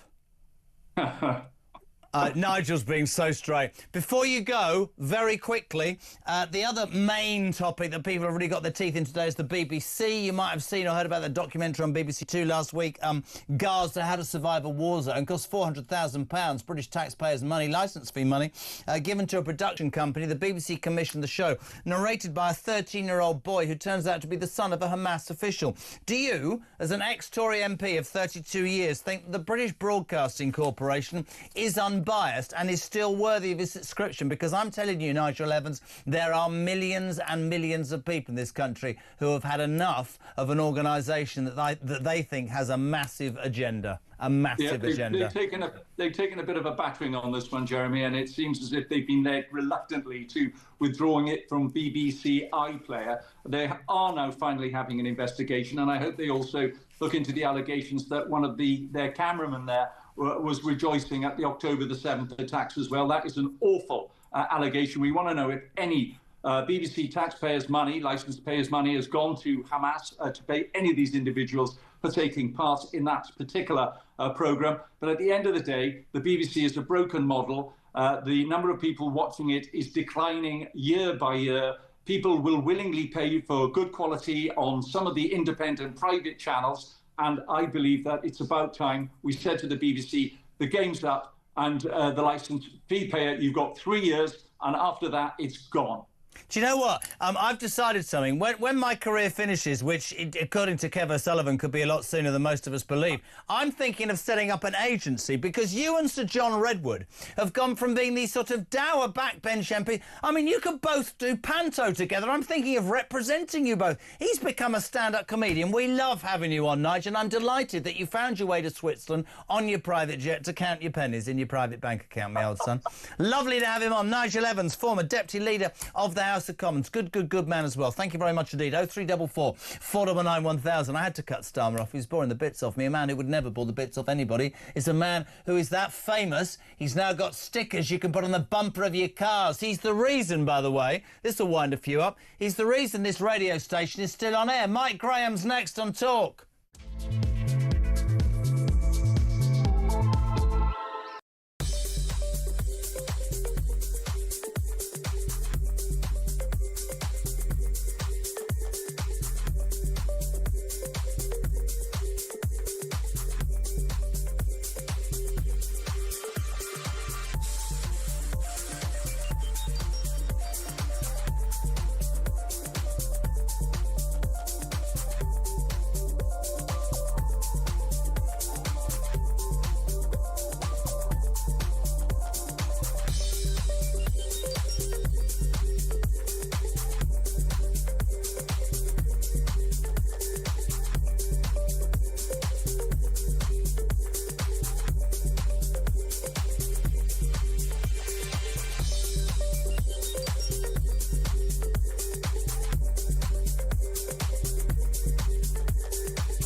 It would be funny if it wasn't so serious. That's and true. I'm very conscious the conversation that you are having.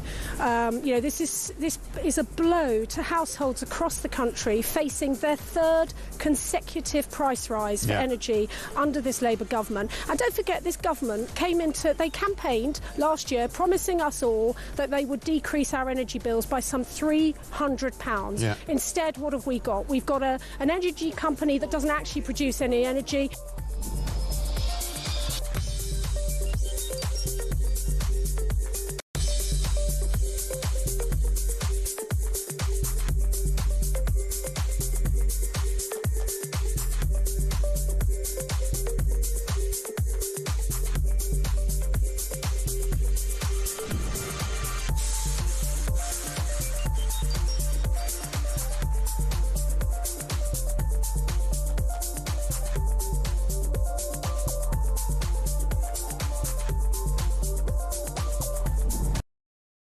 Across the UK, on DAB+, on YouTube, on your mobile, and on your side.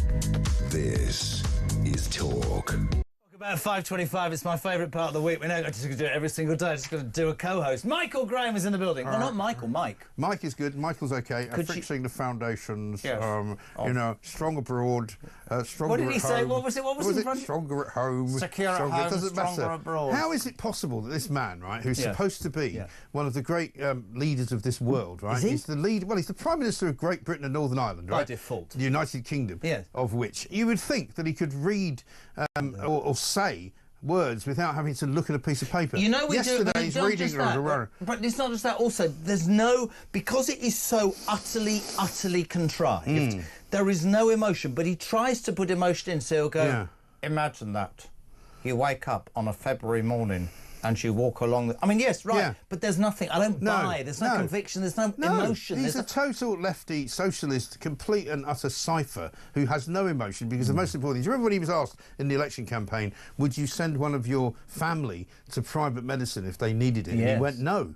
What sort of a man would say that? Well, sorry. This is a very interesting point, ladies and gentlemen. Please pin back your logos. We'd love your response to this, because many people are saying, and I started the show by saying that today Starmer announces a big, increase to UK defence spending. Funny, interesting timing. Well, now hear me out. By 2027, but in fact the 31st of December 2027 is nearly 3 years away. Yes. We're going to cut the foreign aid budget. Right. Reform jumped up and went, that's what we've been saying for bloody years, for goodness sake, by the way. OK, that's fair enough. The cynics have jumped in and gone, hold on a minute, you've been strong-armed by the orange man, baby, because you're going to Washington next week. But most people have been saying, we don't really believe you, though, No. because you tend to say, as do people in your party, things that you don't believe. Now, today, of course, Starmer has said, we will be cutting the foreign aid budget from 0.5% to 0.3%. Yeah. You've got a lovely quote from his deputy, haven't you? I have Angela Rayner, Angela who actually Rayner. said this back in 2021. 2021. When they weren't in power anymore. Yes. She basically said this: Tory MPs just voted to cut our international aid spending that supports the most vulnerable people in the world. Right. Don't let them tell you they want the money spent here in Britain instead, because they voted to leave our hungry kids with no food too. And here's one from Keir Starmer, back from July of 2021. Right. The former leader of the opposition, now Prime Minister, who's just cut international aid. The Conservatives have just voted to cut international aid. Cutting aid to the world's poorest during a pandemic is callous and not in our national interest. Boris Johnson is damaging Britain's reputation around the world. I mean, just hypocritical rubbish, man. The man is a complete and utter nutty. How he ever became a barrister is news to me. How he ever became But any did kind he, of... or was he lying? Well, I wonder now. Because Jonathan Reynolds wasn't a solicitor. Jonathan Reynolds... And Richard III wasn't, in fact, an economist. Jonathan Reynolds has now been so sort of spooked by his lies. He's gone off to India. He's in India currently, negotiating a trade deal not at a with the retreat, Indians. trying to admit his problems. No, but he said, I'm very sorry if anybody misunderstood what I said. You're not a solicitor, you're a liar. No, when you stood up in the Parliament and said, yeah. I was a solicitor and I travelled every day into my office to work as a solicitor, Yes. that was what you said in Parliament. There's nothing to misunderstand. And aren't these the very people, whether you quote Angela about international aid or Sir Keir Starmer, aren't these the very people who day in, day out said that Boris Johnson brought shame on Parliament by lying to Parliament? We can prove today the business secretary, the chancellor, the leader of the opposition, the deputy, have all lied to Parliament. Let's not forget the former Secretary of State for Transport, Louise Hay, who was a convicted fraudster. I mean, the list just goes on and on and on. It's ridiculous. And the new health secretary thinks it's all right to identify as a llama. Don't get me started on that. I took the llama's head down to Sussex. I don't have it anymore. Have you ever used the llama's head in a sort of romantic environment? I thought of making llama's head soup. I mean, it's a very popular thing. You texted me yesterday during the show. First show back after me. Frankly, delighted to be back after going Great to have you back, I have to say. Spanish stew with barley and black pudding, there's a thing called morcilla, which you can buy, right? Right. Sounds like Drusilla. Sorry, did you say there's a woman you used to go with called Mortilla? No, I wouldn't go out with anybody with that name. No, but it was one of those things. I bought this stuff. And I think I was post-lunch. I went to Brindisa and bought a load of stuff, right? And I thought, I've got to find a recipe. I've got to find a recipe that I can use for it. And it was the most complicated recipe. I spent 3.5 hours yesterday afternoon. What was it like? It was really good, actually. Was it? Yeah, in fact, some in. I'm going to bring some in for Marta, our very nice makeup lady, who is asking for food now because I think she might have found a new, boyfriend, and so she hasn't got time to cook anymore. I'm not getting involved in that. No. I'm not having a comment on that. No. I mean, look, it'd be good for her. But can I just say also black pudding before we get accused of being racist? Yes. I did a documentary. Blood pudding, you could call it. Well, no, that could be. What about the people who feel it? What do they call it? People who. What's the name of the word? Talking about people that blood problems. You mean haemophiliacs? That's the word I was thinking of. Yeah. We don't make pudding out of them. No, I'm not saying. Ryan, stop looking more. It's only radio. Nobody's listening, according to Ken. Right. Can I just ask? Did you know there's white pudding? There is white pudding, yeah. So I did a thing in Berry. I'm not that keen on white pudding. No. I don't like it. Do you think black pudding has to be crispy? Well, the way that I cooked it for this particular dish is you put it on at the end and you have to just fry it gently in a bit of olive oil. What happened to you?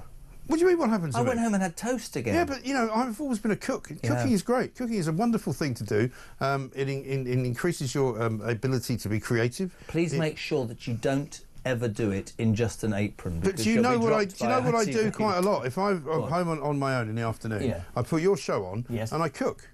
And I have a glass of wine and I have Could you send some of the food and some of the wine to me so I can get through this? I could. Brilliant. Now, the other thing that we have to talk about, and you're amazing, I love working with you, defence, we can be cynical and understandable. Let's talk about the BBC. Yesterday, whilst the show was on, we announced it was Nick Parker and The Sun that they had confirmed 400 grand of licence payers' cash and controversial Gaza doc. I had Mr. Bolton from the does a podcast. Oh, Roger, I saw that, yeah. And he was really quite affronted by my view, and he said that independent journalists aren't allowed into Gaza, which is rubbish. Yeah, he is talking rubbish. But it strikes me that if your state broadcaster, state broadcaster is the word, cannot call Hamas a terrorist organisation, then it's perfectly feasible to assume that they have an agenda. Of course they do. And there's no question at all that what they've done here is entirely wrong. They should not have commissioned this documentary to be done by the team that did it. They should certainly have checked whether or not I mean, you and I have had these conversations before. If you decide to do a documentary and you go, oh, here's somebody that can narrate it. Oh, who is he? Oh, his name's Abdullah. Right. What's his connection in Palestine? What does he do? He's 13. He's an orphan. OK, fine. If you'd actually done a proper check, you'd have gone, well, his dad actually works for Hamas. Maybe he's not the best person to actually give an unbiased view of what goes on in Palestine. And also where the BBC also needs to take responsibility, because they released a statement about 10 minutes after Ryan gave me that piece of paper yesterday saying, you know, this is about the children of Gaza. Yeah. Typical BBC, big broadcasters, I know this from my television days, will commission something through a production company. When it goes bits up, the production company are responsible, and they're apparently now doing a due diligence test to prove it. Well, hold on a second, you should do that before you give the money. There's a cameraman, apparently, do you know this, that was being seen laughing and celebrating and retweeting, I mean, that's retweeting an Israeli soldier being shot on October the 7th, 2023, the worst atrocity against Israel and against Jewish people since the Holocaust, right? You know, the problem with the BBC is they're run by a gutless, useless, hopeless former marketing manager for Coca-Cola called Tim Davie, and he needs to go. And quite frankly, if he had any self-respect, he'd have fallen on his sword long ago. Happened again this afternoon. They've apologised after it missed opportunities at the BBC that might have led to action following claims of bullying and misogynistic behaviour against former Radio 1 star Tim Westwood. It comes after the publication of an independent external review into his conduct whilst working at the BBC. The review did not find significant BBC knowledge of allegations or concerns about sexual misconduct by the DJ, but concluded a range of factors ought to have alerted them. Westwood strongly denies his behaviour and said some people behaved poorly towards him as well. Oh, really? What, when he was molesting them, brackets alleged? Allegedly. I mean, here's the thing. Tim Davie has been there during the whole Martin Bashir scandal. He's been there since Hugh Edwards was abusing people on his own staff and sending, you know, dirty pictures to children, and basically, and who's now been charged with paedophilia. You know, he missed out on the whole Gary Lineker scenario. He wasn't able to put a noose on him and control him. You know, this guy has gone one thing wrong after another. I don't understand how he's still in the job.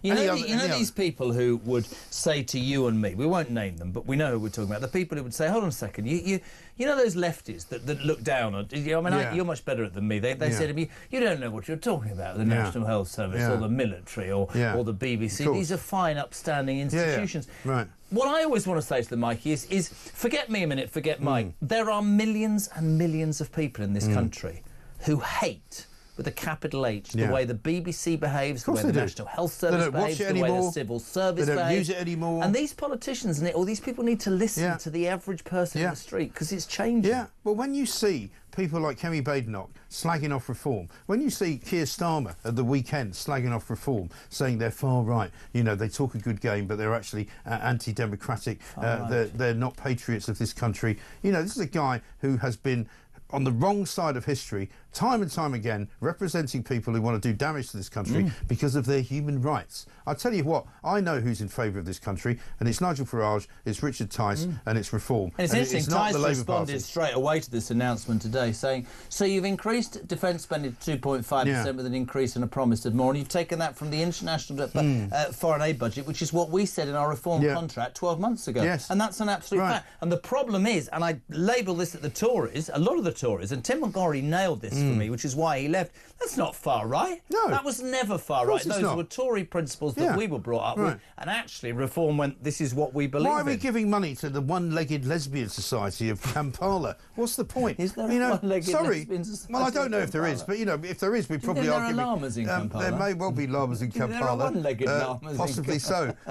You know, but the point is that that's ridiculous. Why are we giving money to these people? Rory Stewart's wife, right? Terribly, terribly upset because she can't give any more basket weaving lessons to Afghan women who are so frightened of going outside that they sit in the dark making baskets and listening Ryan, you to need Rory to get ready Stewart's with wife. your dump button, right? You know? Sorry, Rory Stewart is married. Rory Stewart is married. How did that happen? Well, that's I'm not sure. I think it was a bloodstock deal because obviously,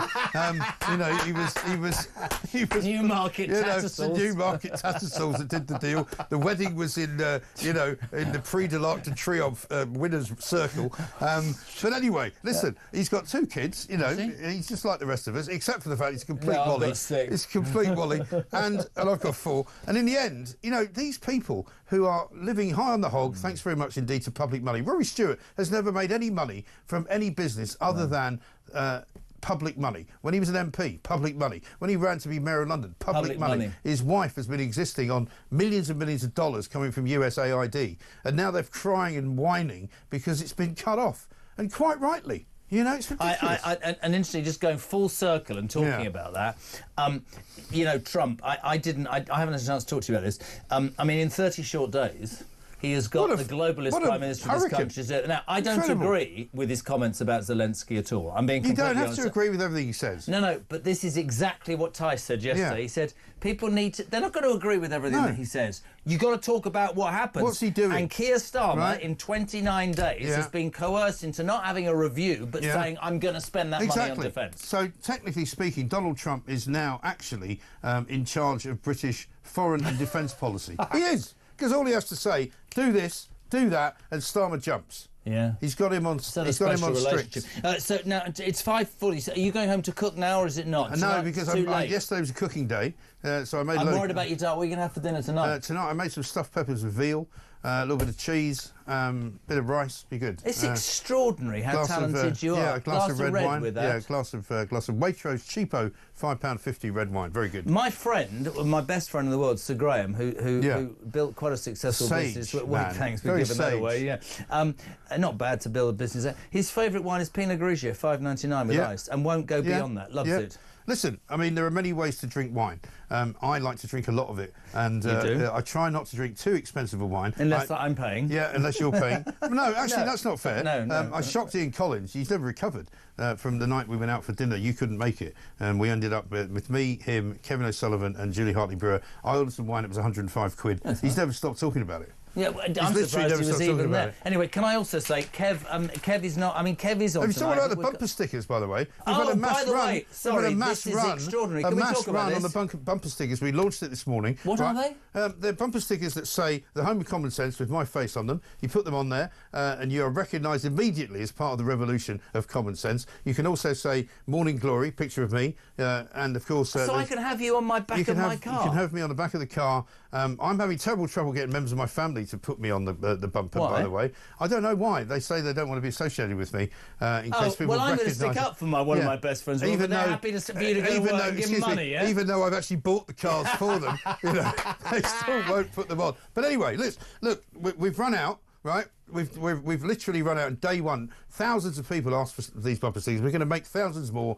I'm going to put them on my cars. We're going to keep doing it until people Can don't I want them put one anymore. on both of Mrs. Kyle's cheeks when I get home tonight? They're quite small. No, I'm talking about her face cheeks. Oh, sorry. What do you think I was?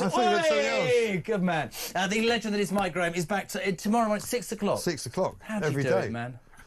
I love it. That's why. I know you do. We all do. Listen, it's great. I've just done with Steve Denyer, by the way, my top Britpop. Britpop at Virgin just launched. So were you an Oasis or Blur fan? Both. Country House or Don't Look Back in Anger? Don't Look Back in Anger, of course, because I sang it at a Halloween party that Brilliantly. Denny lured me to, and also Park Life. It's got to be Park Life. I'm doing this deliberately because Ryan, it keeps popping in. We've got to go. We've got to go. Yeah, we've got to go. I've got to go too. Do you know what we've got to go? Do you know where we've got to go? In 12 hours, I'll be back. You've got to go so you can come back. Talk Drive.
Across the UK.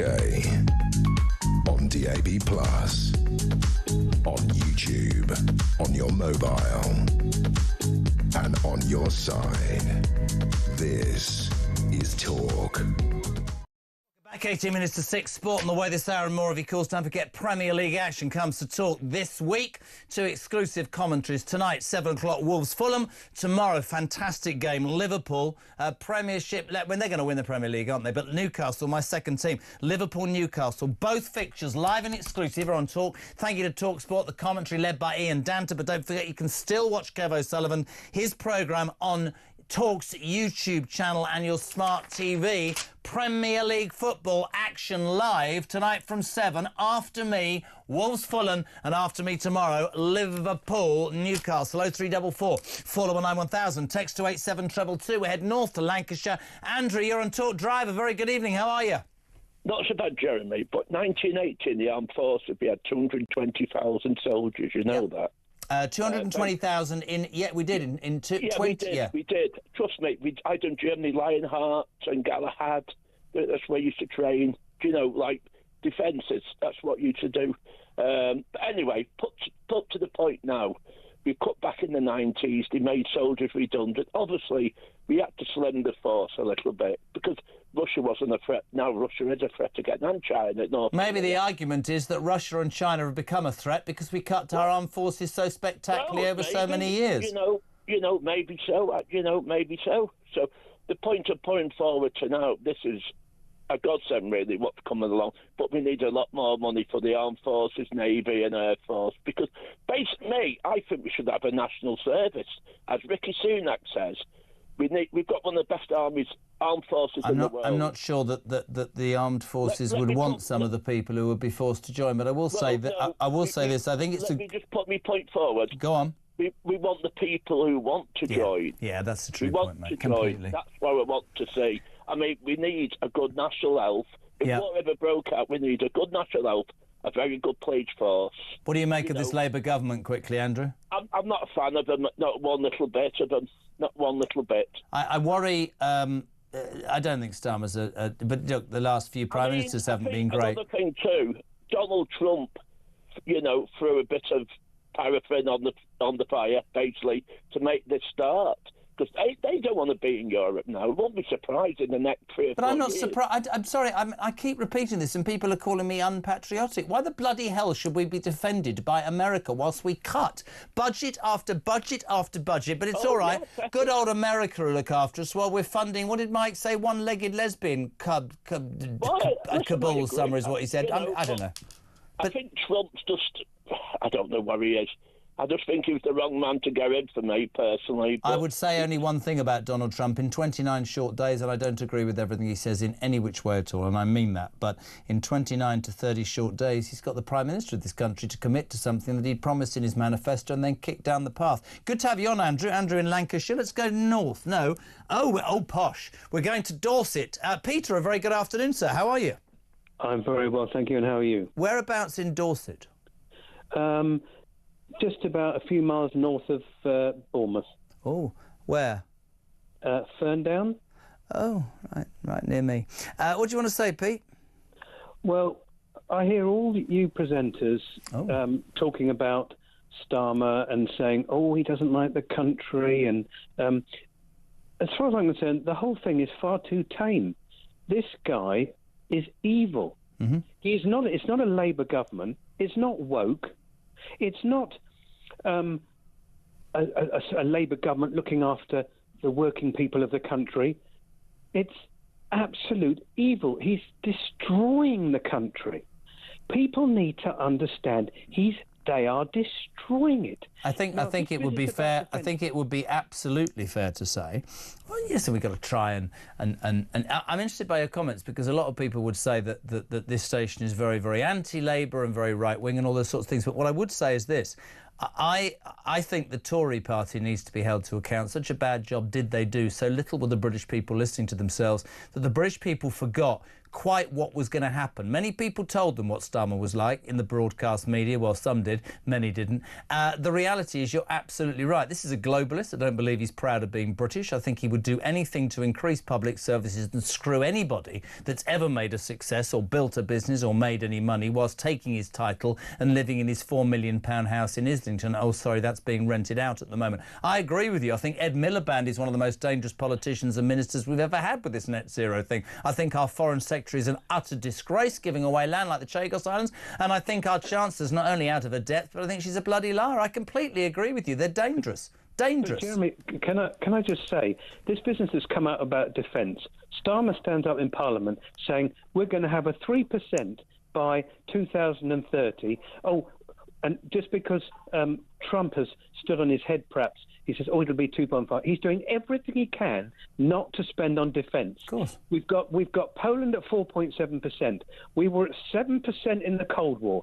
As far as I'm concerned, we are in the situation. Did you feel as angry about the defence under 14 years of it being stripped back by the Tories? And I'm not sticking up for Labour. I don't like this government at all. But it's a disgrace what the Tories did, Pete. Disgraceful. Agreed. It's an absolute disgrace how year on year the military have been cut down and cut down and cut down. You know, we were thought originally of having some of the best trained and best organised soldiers in the world who used to go around the world training others because we were absolutely the model army. What the hell are we now? You know, it is an absolute disgrace. Couldn't agree more. Pete, don't think me rude. I've got to move. He's in Ferndown in Dorset. Where are you in the United Kingdom? Oh, just God, I'm looking at Starmer and his fatigues.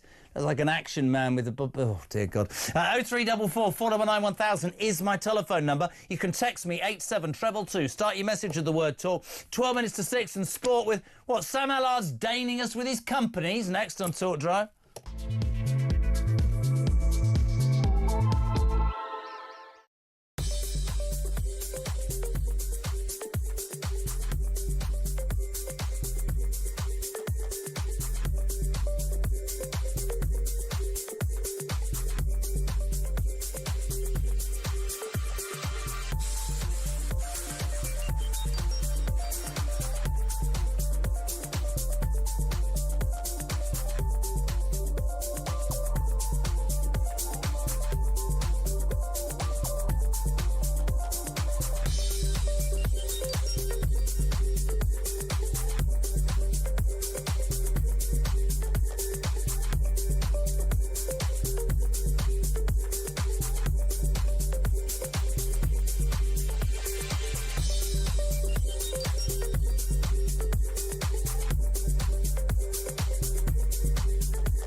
It would be funny if it wasn't so serious. That's and true. I'm very conscious the conversation that you are having. You know, this is a blow to households across the country facing their third consecutive price rise for energy under this Labour government. And don't forget, this government they campaigned last year promising us all that they would decrease our energy bills by some £300. Yeah. Instead, what have we got? We've got an energy company that doesn't actually produce any energy.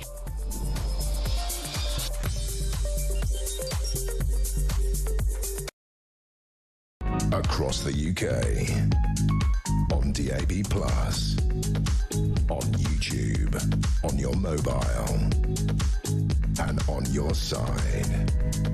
This is Talk.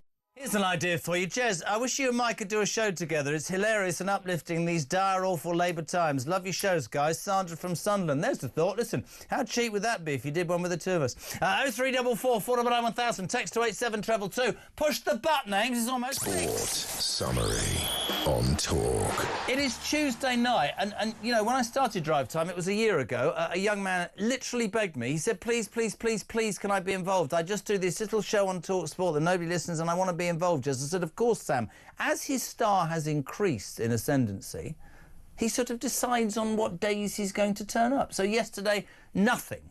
We had the commentator Ian Danter, again, whose career I created, who's doing the commentaries tonight from 7. But you're back tonight. Hi, Jeremy. How are you? I just want to know why you get to pick certain days now. What's going on? Have you lost your interest in working with me or what?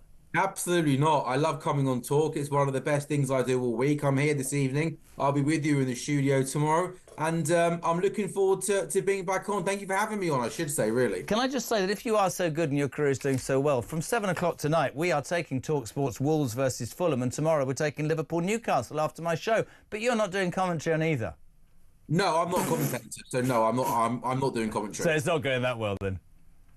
Well, I'm just trying to have some fun, and I'm trying to enjoy myself. Right, kiddo, listen, I didn't get a chance to say to you something yesterday I wanted to. Arsenal 0, West Ham 1. I was so excited, man. I know. I mean, West Ham are always there, it feels like, to put a dent in Arsenal's title bid whenever it's needed, right? It's like you have this thing over them. Yeah, look, I think it felt like going into the weekend, it felt like it was 75% chance that Liverpool were going to win the league. And I think now, after that 11-point gap, it almost feels like it's pretty much 100% done. Great performance. And yet, interestingly, a lot of Gunners fans, Piers Morgan was online saying we've blown it again, it's a disgrace. Today, Mikel Arteta coming out and saying, not on my life are we giving up. We might be 11 points behind, but we are going to fight to the end. They are surely ruining. On a serious note, Sammy, not buying a centre forward because they look short at the top end of the pitch, don't they? Yeah, 100%. I think it's felt quite obvious since really the summer that I think Mikel Arteta's done a really good job there. I think, you know, it's important to remember that he inherited a team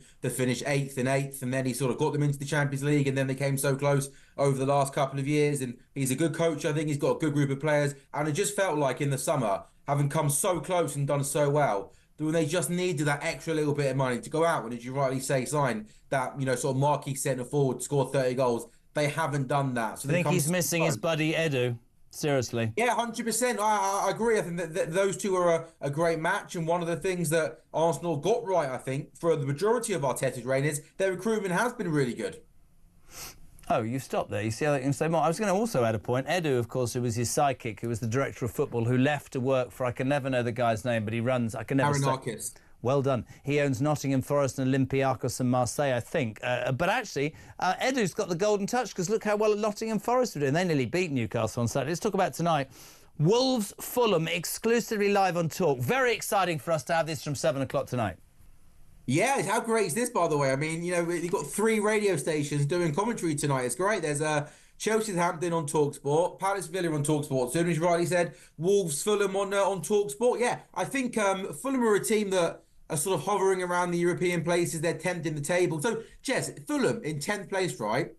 They're only 5 points off 4th place Man City. So 4th place Man City all the way down to 10th place. 5 points separating 7 teams. So the title race, it feels like, might pretty much be over. And I think the relegation fight is close to being over. Well, that's very interesting as well. I'm not just sticking up for West Ham. We've got 30 points and we're 16th. We win our next game, we're up to 11th. It's really ridiculously close, isn't it? Yeah, it's close. So those sort of race, the competition to finish in the top 4, but also inside the top 7, top 8, any European place, it's really it's close. I think big game tonight, Jez. I'm looking forward to Chelsea v Southampton. I mean, Chelsea have been in incredibly bad form. It's quite crazy to think that they've lost 3 of their last 4 games. They had a bad Christmas. It was, 2 months ago, some people were saying that there may be title contenders. They got Southampton tonight and Leicester on the weekend. I mean, stating the absolute bleeding obvious. They are must-win games. Paul Merson says that if Maresca doesn't beat Southampton, although it says Bournemouth here, tonight and Leicester, he's gone. I don't know whether that's true, but Chelsea definitely. I have to say something as well, and I know you don't think I know much about football, but I know a little bit. Not true. Nicholas Jackson looks like was slagged off. Without him, Cole Palmer looks redundant to me, completely redundant and starved of any ball at all. Nicholas Jackson not playing. Do you realise actually he's quite good for Chelsea? 100%. I actually think that he started the season off really well, and his good form coincided with Chelsea doing really, really well. He might not be the most prolific goal scorer in front of goal, but he's someone that's got good movement. He holds the ball up really well. He brings other players into play.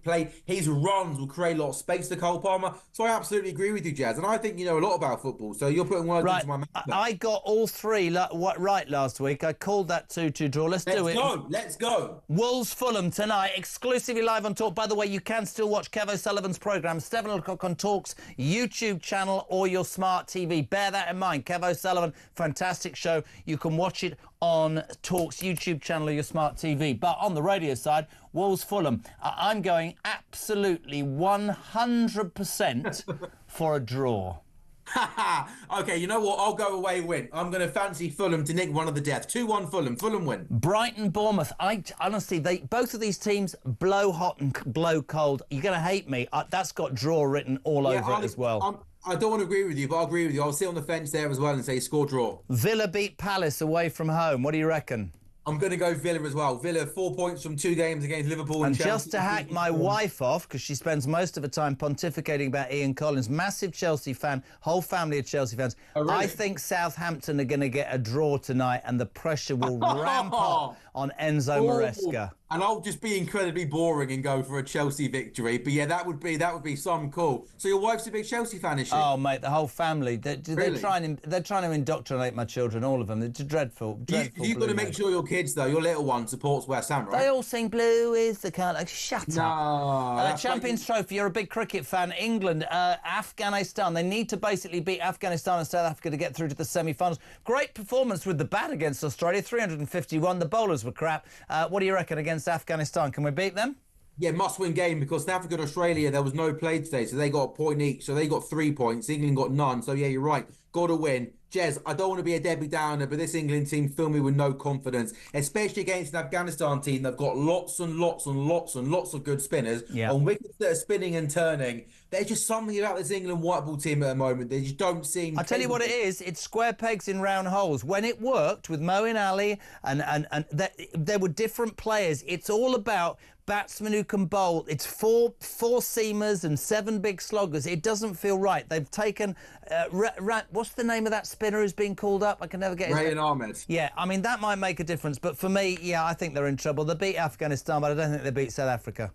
Yeah, it's an unbalanced team. It's a completely unbalanced team. They're missing an all-rounder. The only team in the competition who haven't got a genuine all-rounder. So every time they go out and play, they're either a bowler light or a batter light, and it's costing them. But this is the only radio programme on Talk that has a genuine sports legend. It's Sam Ellard. Thank you very much indeed. Back tomorrow night. See you in the studio tomorrow. Oh, we'll look forward to it. 10 to 6. Right, 6 o'clock news on the way. More of your calls coming up. Whatever you want to talk about. We got Freddie Gray, deputy editor from The Spectator, on the way after 6. And your calls, 0344 499 1000. You can text me 87222. Start your message with the word Talk, and the news at 6 is next.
across the UK, on DAB+, on YouTube, on your mobile, and on your side.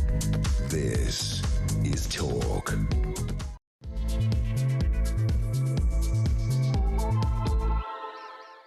Welcome back, gang. Final hour of Drive for Tuesday. We're live across the UK. This is Talk, of course. Home of free speech and common sense. JK till 7. Don't forget that live football on Talk. It's new from 7. Wolves Fulham, courtesy of Talk Sport. And Kev O'Sullivan's programme on Talk's YouTube channel and your smart TV tonight. Just the next 2 night football. Kev back on Thursday, but you can still get him on Talk's YouTube channel and your smart TV tonight. If you don't fancy the footy, if you fancy the football, that's here on Talk. 0344 499 1000. Text to 87222. So many texts. Jez says, Gary Mitchell, even today EU countries continue to buy massive amounts of gas from Russia. That's 10 years after Putin annexed Crimea and the Donbass region and 3 years after the war started. The leaders of European countries criticised Donald Trump for threatening to abandon Ukraine whilst they've been financing Putin's war machine. Isn't that an interesting analogy? Stuart, if we cut the net zero claptrap, we can invest 5% into defence. That's the magic number. That's what we need to spend. We did it during the Cold War and surely that made a difference. A very good evening to Tony Parker. Jez, can I refuse to pay my TV licence on the basis that I refuse to fund terrorist organisations like Hamas? Surely that would stand up in court. I don't know, Tony, I can't condone it. I understand people's frustration. I do believe that in the next few weeks, months and years, there will become a huge call for the BBC to change or die. I don't think it's sustainable. I don't think that there is any way for the British people to continue to believe that they should be forced to pay 172 quid to maybe pick a couple of programmes when everything else is subscription and the BBC seems to have an agenda and a bias. And it's fine. Listen, this channel would be called to the right to a degree, right? That's a person's choice to listen to it. It's a choice for advertisers to advertise on it. I think the argument of the BBC, that sort of domination and just being there without justifying your existence, I think those days are long gone. Dave is in Reading, which is where I was born. Nobody gives a toss, but I'm just being honest. As after calling Reform and Farage right-wing, Starmer is licking the president's boots. Embarrassing and shameful. I feel sick and like I can't watch this clown anymore. David says, Starmer sounds like a very dull reverend, delivering a very dull sermon on a very dull Sunday morning to a very dull and disinterested congregation. I feel sorry for Trump having to listen to this wazzock. David's in the Cotswolds, speaking for the whole of the UK. When did you last hear the word wazzock? You complete wazzock. I love that. Respect to you all. Sub-Prime Minister Starmer is kicking the increase in defence spending nearly 3 years in the future, whilst his handlers are destroying this country. This is a point we made earlier. That was me kicking the desk. Why is it, I'll do it again, why is it that him saying it'll be done by 2027 acceptable? It could be the 31st of December 2027, which is nigh on 3 years. Margaret, I don't know why I've done that. Two-tier Keir is trying to impress Donald Trump. Why does it take a month to get his act together? Great to hear Ian the Blue Nose, your protege. Can I just say something, right? And I'm not, Margaret, I agree with you. Why has it taken 9 months for Starmer to commit to something that he promised? Why did it take the Tories 14 years to make cut after cut after cut? Let's go to the phone lines. Let's go to Somerset. Julia, very good evening. You're on Talk Drive. How are you? I'm okay, thank you. How are you? Whereabouts in Somerset? It's where my parents live. Whereabouts? I'm in Shepton Beecham. Oh, that's quite... Not Shepton Mallet. No. Quite posh, No. Shepton Beecham, isn't it? It is very nice, even though we did get flooded last time. You did get what? Flooded. Oh, did you? Yeah. Oh, I'm sorry. Is it all right now? Yeah. I mean, my house didn't, but the village did quite badly. Oh, I'm sorry to hear that. We were going to have Freddie Gray on the show, deputy editor of The Spectator. Some technical problems, so we'll take your calls. We'll just go with the flow. So, go with the flow to a woman who's been flooded. Well done, Jess. Julia in Somerset. That's why it's called The Levels, people. What do you want to say? Well, basically, it's a gentleman that phoned earlier on, Peter, where he said that we used to have the best trained military. I think it's a bit of an insult to our military because we do still have the best trained military. We just don't have enough of them and we don't have enough equipment. I mean, I would tend to agree, but I think that... I think that actually encapsulates half the problem. And I'm going to say all afternoon whether people like it or not. This isn't at Keir Starmer's door, by the way. This is at 14 years of Tories who cut defence by billions year in, year out. I think there was always that assumption, wasn't there, Judy, that the British armed forces were the best in the land. I was listening to one caller earlier, I don't know if you heard him saying that, I don't want to go into detail, he said, but, you know, we were on an exercise with other powers and our kit that was always the best, our weapons, our everything, it wasn't. It actually wasn't the best. That's what I mean. Yeah. We have the best military, we just don't have the best equipment. Absolutely. Do you believe, Starmer, or do you think this is basically strong-arming, well, trying to just placate Donald Trump, to be fair? I don't think I can really say on your radio station exactly what I think.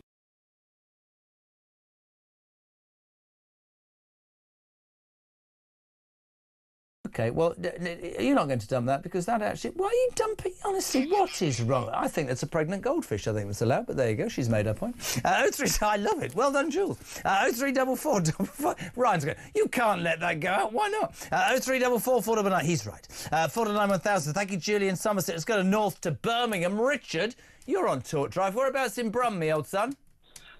Place called Bartley Green. Bartley Green, mate. No, it will from a B.R.B. days, mate. All right. Blue Nose or Villa fan? Well, Blue Nose, I'm afraid, unfortunately, yeah, for my things. It's all right, Bartley Green, Blue Noses are all right on Talk, mate. So, what do you want to say? What are you on about? Basically, all I want to say is, right, politics doesn't interest me one bit, never has done. Mm-hmm. Whether it be the blue or the red side, hands in the pot all the time. Mm-hmm. So, military's gone down the toilet, the police has gone down the toilet, you know where I'm going with this, NHS has gone down the toilet, dentists, doctors, you name it, everything that made this country great has gone.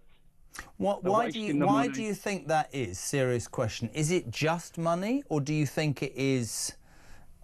Is it ideology? Why have we got to a point where... And there is a really interesting point to what you're saying, because I've always thought that one of the biggest problems of Great Britain is we've always assumed we're the best. And we were, but we've been taken over. We've assumed for too long that our NHS is the most revered thing in the land, that our civil service is the best, that our military... And it isn't, mate. We haven't given enough thought to any of it, I don't think. Well, you look back over history, you know, we ruled the waves, didn't we? Yeah. When you think... You know, and you know, we won 2 world wars. People think like, okay, we had help. We still had to go in there. My parents fought in the grand scheme of things, and maybe yours too. You know, they still had to do their bit so we could have our freedom of speech. Something else that's gone. We're not allowed to say what we want to say anymore. You know, everything's just...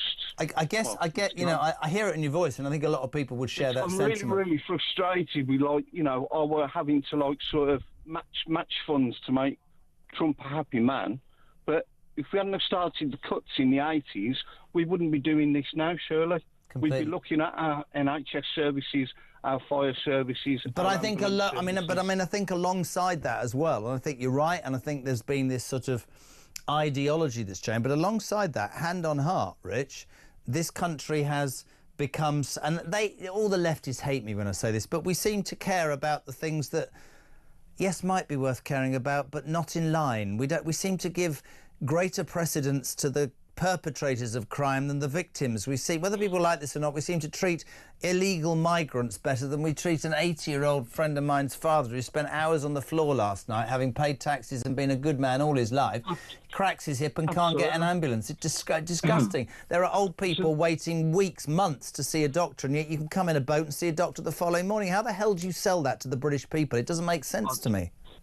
See, as far as I'm concerned, right, I'm an NHS patient. I dialyse not 3 days a week or 2 days a week, but 4 days a week.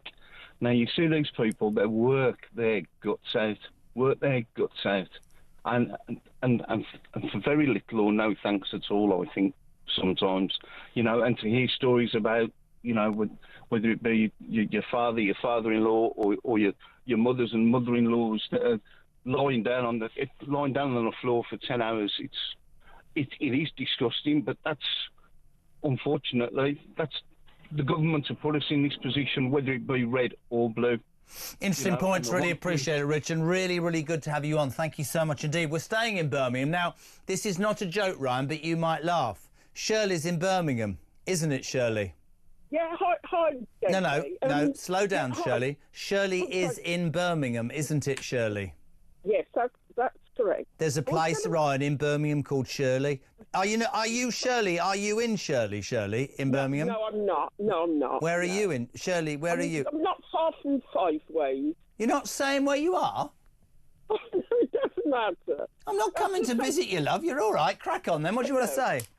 Yeah, about the police, but just a quick point about concerns of defence. 2 seconds. Yeah. If we give money for defence, it all goes to Ukraine. We're not really defending ourselves, and Israel as well.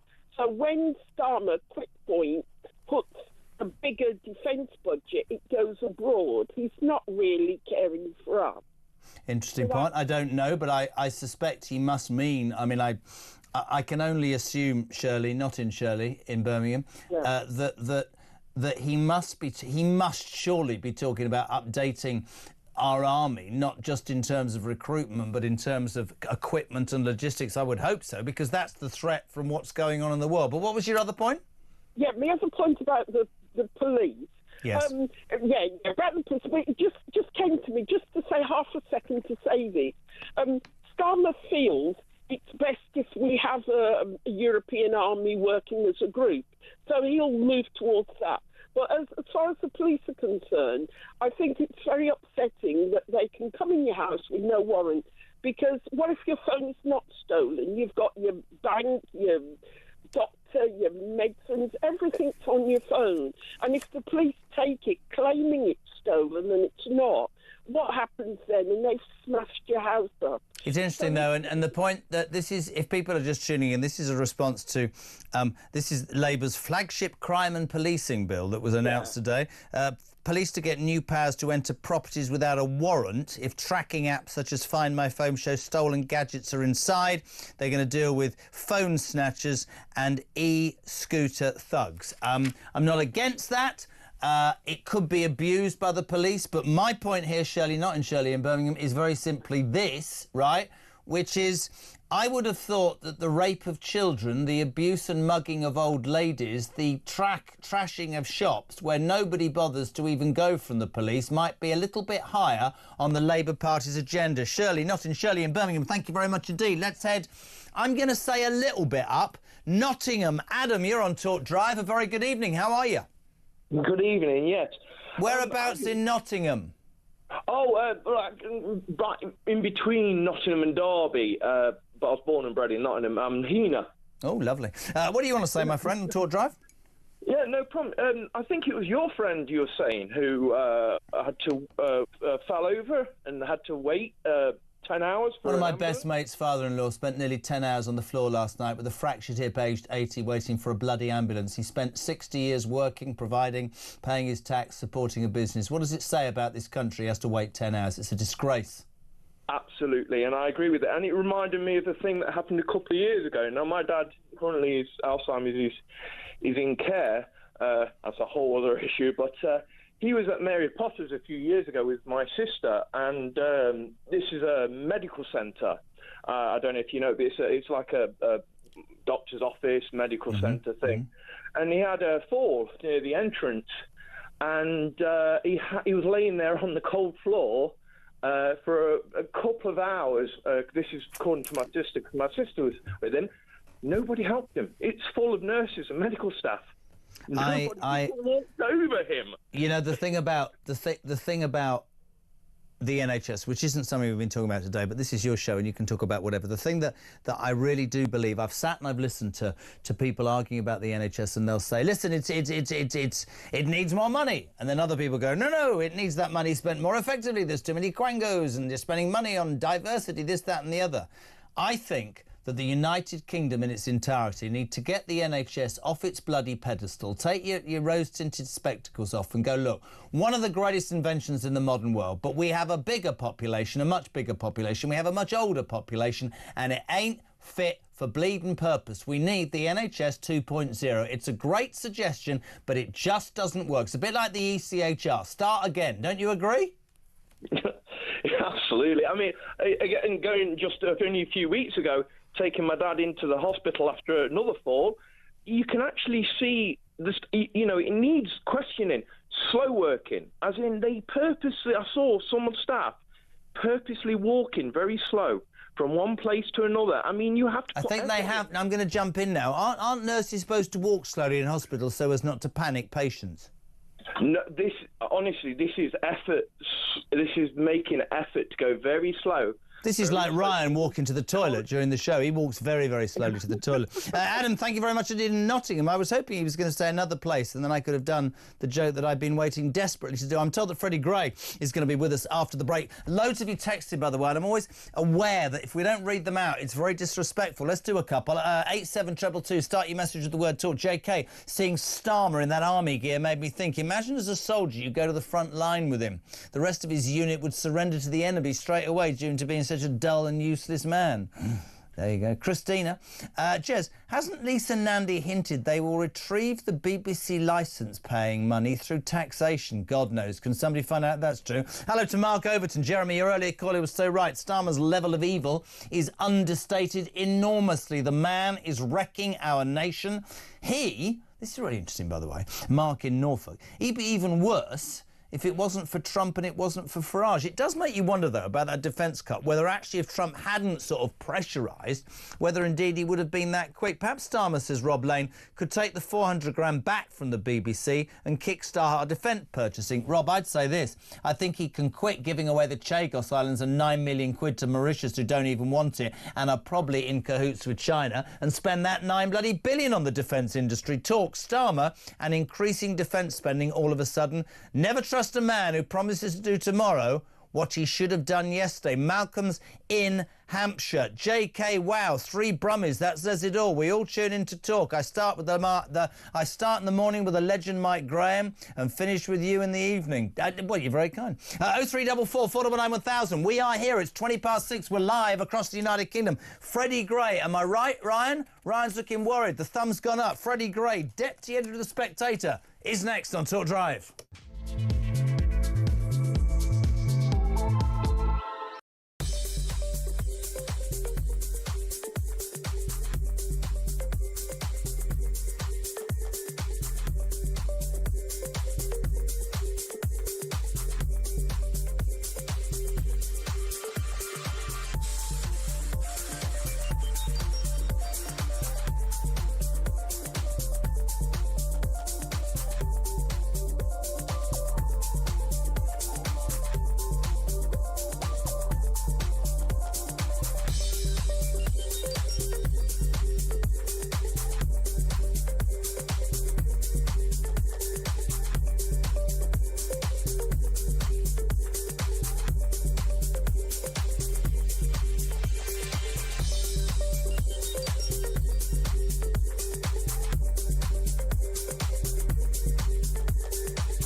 It would be funny if it wasn't so serious. That's and true. I'm very conscious the conversation that you are having.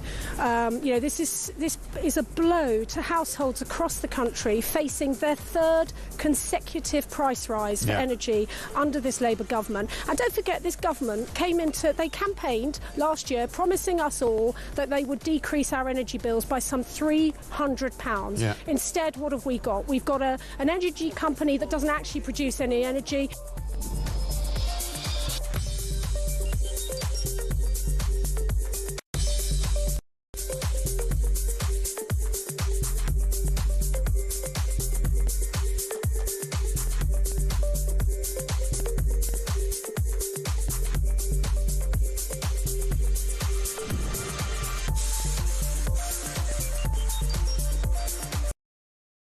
across the UK, on DAB+, on YouTube, on your mobile, and on your side.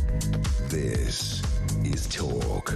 6:22, we're here until 7 o'clock. Kev O'Sullivan's programme tonight on Talk's YouTube channel and Smart TV as we have live Premier League action for the next two nights only. Exclusively tonight, Wolves take on Fulham, and tomorrow night, Liverpool-Newcastle after us from 7 o'clock. But Kev, his programme on Talk's YouTube channel and your Smart TV, 0344 499 1000. Text to 87222.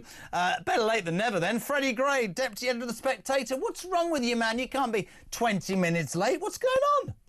I was told 6:15. Right. Well, somebody's heads are going to roll. Jody is looking utterly perplexed. Ryan is shaking his head. This Jody, I should say Jody's always right, so it's probably my mistake. I love the way Freddie has done an absolute circle immediately, like me, terrified of Jody. That's called a reverse ferret, I think. A reversed ferret. Listen, I'm really grateful for you being on, my friend. So much to talk about, and actually fascinating today. You never know what's going to go. The defence thing is absolutely thrown through the window, and I just want to, for people just tuning in, we know if you've been listening this afternoon, you'll know this anyway, but for people who haven't heard, at 12:30, Sir Keir Starmer stood up in the Commons and announced a hike of defence spending to hit 2.5% by 2027. I would just like to add as a caveat, that could be the 31st of December 2027, which is nearly 3 years away. He announced that he was going to pay for this, not by abandoning the Chagos Islands and giving away some islands and 9 million to the Mauritians who don't want it, but by cutting the foreign aid budget from 0.5% to 0.3%. Despite tweeting, as did Angela Rayner in 2021 when the Tories did the same, they were going to starve poor people in foreign countries because the beastly Tories didn't care about people. Close brackets. Many people saying, yes, but it's too little too late. Many people saying he's been strong-armed by Trump. But I would like to start with you, as I have started all day, Freddie. I am no fan of Keir Starmer, but this goes way beyond Keir Starmer. It is an absolute disgrace what 14 years of Tory cuts did to the military services and defence of this country, isn't it? It absolutely is. I mean, you speak to anyone in the armed forces, they've been crying out about this for a long time. They've been ignored. I think what's interesting is that Trump has, for all his flaws, you always have to say for all his flaws with Donald Trump, but for all his flaws, he has revealed how weak the European, and I include Britain in that, the European British political classes are. He's proving to an extent that populism, if you want to call it that, is popular, that addressing voter concerns very directly is popular, that tackling things like endless wars that voters don't really understand is popular, and that includes Ukraine. It's different for Europe because Europe's obviously closer to the conflict. But a lot of the British electorate, it may not show up in polling, but a lot of the British electorate, I'm willing to bet, think that Donald Trump is more right about Ukraine than Keir Starmer is. And you won't get that in the British media, but I think it's true. I think a lot of people are thinking, we understand that Putin's a bad guy. We understand that the war was a terrible decision by him. It's cost lots of lives. He's a bad guy. But what are we actually doing and what are we trying to achieve? And Donald Trump has decided that Europe and America, Biden's government, to a certain extent, have failed to secure a good peace for Ukraine so far. So he's trying to get out the conflict. He's trying to end the conflict. But I do understand absolutely, and I've said this from last week, and I will continue to say this, I completely understand his theory that why should... Listen, if you're the senior partner in an alliance, fine. But you would expect your junior partners to pull their weight. Now, if you're Donald Trump and you're thinking I'm spending 5% of GDP or hundreds of billions of pounds a year, and you're looking at these countries in Europe who you are the majority player, you're doing this, you're doing that, and they have cut whilst funding things that make no logical, moral or even financial sense.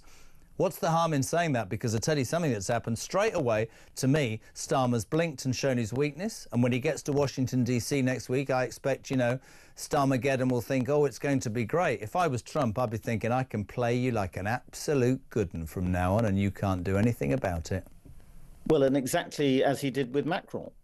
Yeah. The French press and the French, Macron's allies and so on think that Macron did really well with Trump yesterday, that, they got on well, there was a friendly handshake, the atmosphere was good, and that's all that you need.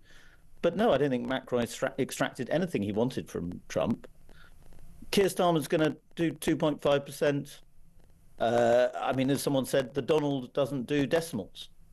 He's not interested in that. He's interested in Europe really protecting itself. But also, this was a promise in the manifesto that was kicked down the line by saying we'll have a review. He has been forced into this, but does he mean it? How many lies has he told? I quoted then, Angela Rayner and he both tweeted in 2021 saying the dreadful, despicable Tories have taken money away from the foreign aid budget and women and children are going to die, in abject poverty because they're such heartless people. What does Angela say to that then today as the Deputy Prime Minister in 2025? That's exactly what you've just done. Well, I think the other question is, what do we think this defence spending is going to go on? Do we think it's all going to give us brand new military kit, lovely new military? No, it's going to go on a backlog of payments that have not been given to the British military. Our nuclear deterrence is weak now. It's not what it should be. Our Navy, our aircraft carriers are effectively sort of floating bits of plastic. That's a bit of an exaggeration, but not much. I know, exactly. We have suffered decades of neglect, and just ticking up by a few fractions the defence spending is not going to change that. We're talking about decades of neglect, and we need decades of fixing it. And I think it is important that we take our defence seriously, and it is going to become more important. And the world is changing. America's not as interested in. And that's not just a Donald Trump thing. Joe Biden wasn't as interested. Since the 1990s, America's strategy has pivoted towards China. Yes. And Europe is lost in the middle there somewhere. Very interesting. At 6:30, so that's the main news story, really, one of the main news. There's so much to ask you. How's your boss doing, Gove? Is he all right? Is he treating you well? He's tremendous. Absolutely. He's within earshot, so I should say... Well, is he within earshot? Can he hear us, or have you got your earplugs in? Might be. There's a Burns night, a delayed Burns night going on. Is Michael Gove in a kilt doing a bit of a dance? I haven't seen him in a kilt, but I think we Tell him he needs to come on. Tell him he promised me. We were out the front having a cigarette some months ago. Tell him he needs to come on. Let's talk about the other thing that's really, really... I know The Spectator will be writing about this. Talked about defence. Let's talk about the BBC. I mean, look... I was away, but this documentary, the war zone, how to survive a war zone...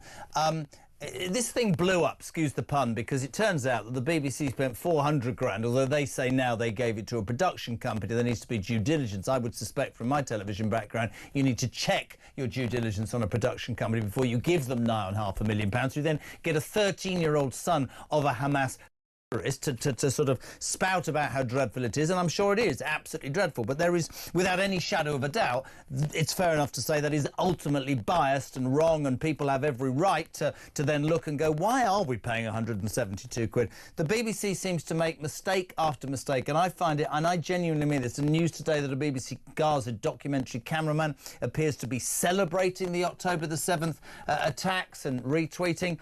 The BBC, again, and I say this to a lot of people on the left, they really want to understand the anger that people feel. I don't think people understand. I don't think politicians and people, the lefties really understand how people think about the BBC. Is it not dead and buried, the BBC, in its present form, Freddie, to be fair? I think it probably is. I think the case for the licence fee going, it gets stronger and stronger. I think the thing I find infuriating about that is that everybody involved in the production of that programme, signing it off and so on, will have thought we're sticking up for the underdog. Yep. Because the evil Murdoch empire, media empire, is so pro-Israel that we're providing some balance. And, you can argue that there needs to be a bit more balance about Israel in the media, in some parts of the media, against the right-wing media. Possibly you could argue that. But it's not really the BBC's place to do that. The BBC is a state broadcaster that's supposed to present a fair picture of a very, very complicated international conflict. And it's very, very obvious watching it where the biases lie. They don't like Israel. They don't like Netanyahu. And it goes back to, I remember, in the Iraq War, when BBC News started referring to the holy city of Najath and the holy city. And you thought, why is the BBC using this very motivating biased language about the conflict, and it's because they always have pitched themselves as on the side of the oppressed Arab minority, but they're not really on the side of the oppressed Arab minority, because they're not actually, advocating for anything really. They're presenting themselves as a neutral broadcaster, and they're not. I think that's the point, and we have to finish in a tip.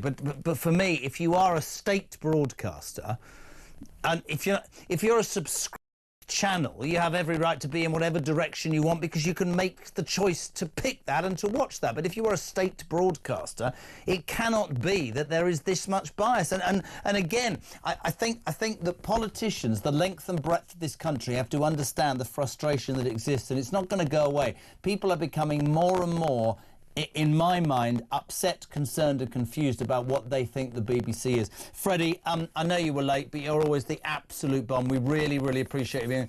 Grove, he deserves a pay rise. Thank you, Freddie, you're a legend. Thank you very much. 0344 499 1000. Listen, this is a first. Half an hour to go on the programme. Next on this show, and I say this, there will be, but we're going to hope. Luke Pollard MP, the Labour Armed Forces Minister, is next on Talk Drive.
Across the UK, on DAB+, on your smart speaker, on your smart TV, and on your side.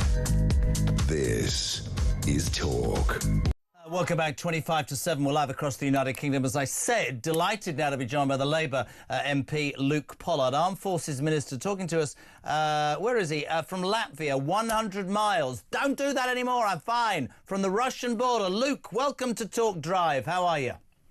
Good to speak to you, Jeremy. Very well, thank you. No, thanks for coming on. It's very nice of you to give us time. I have lots I will throw at you. I'm sure you appreciate that and understand that.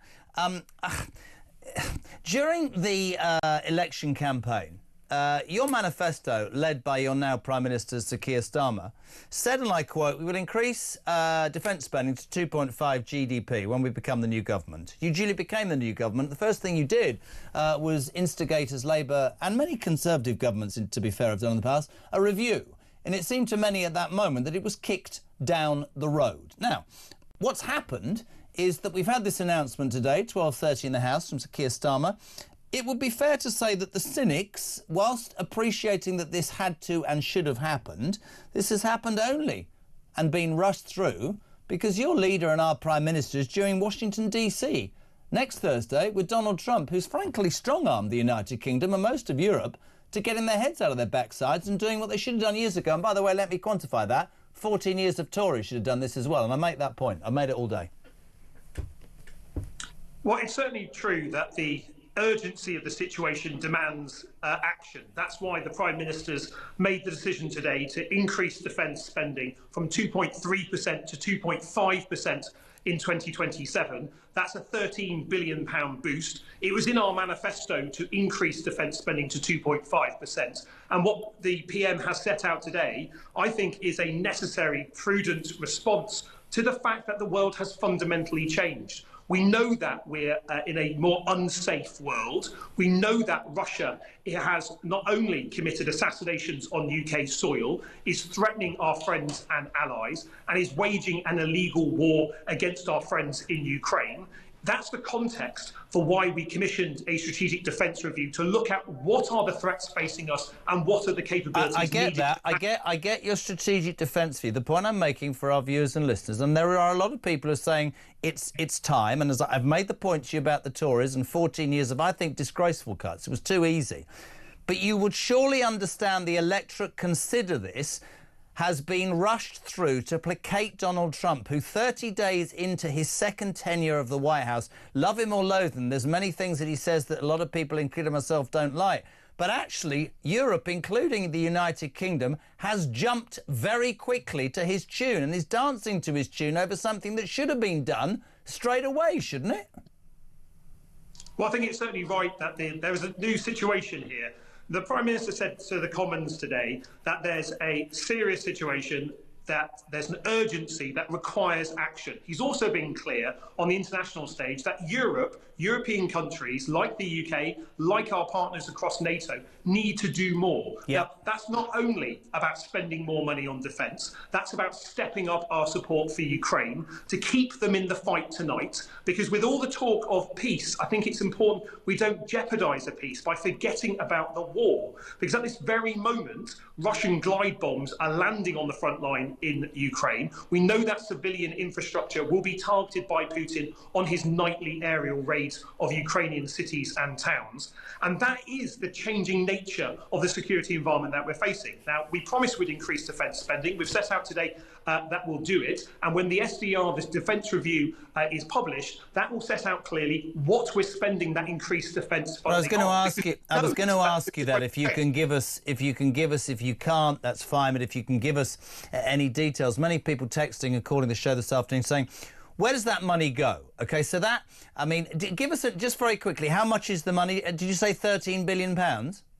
So it's about £13.4 billion extra in cash. So Luke, where roughly, if you can give us an idea, where does that go? Does that go on equipment? Does it go on tanks? Does it go on unpaid bills? Does it go on salaries? Does it go on recruitment? Where's that money going?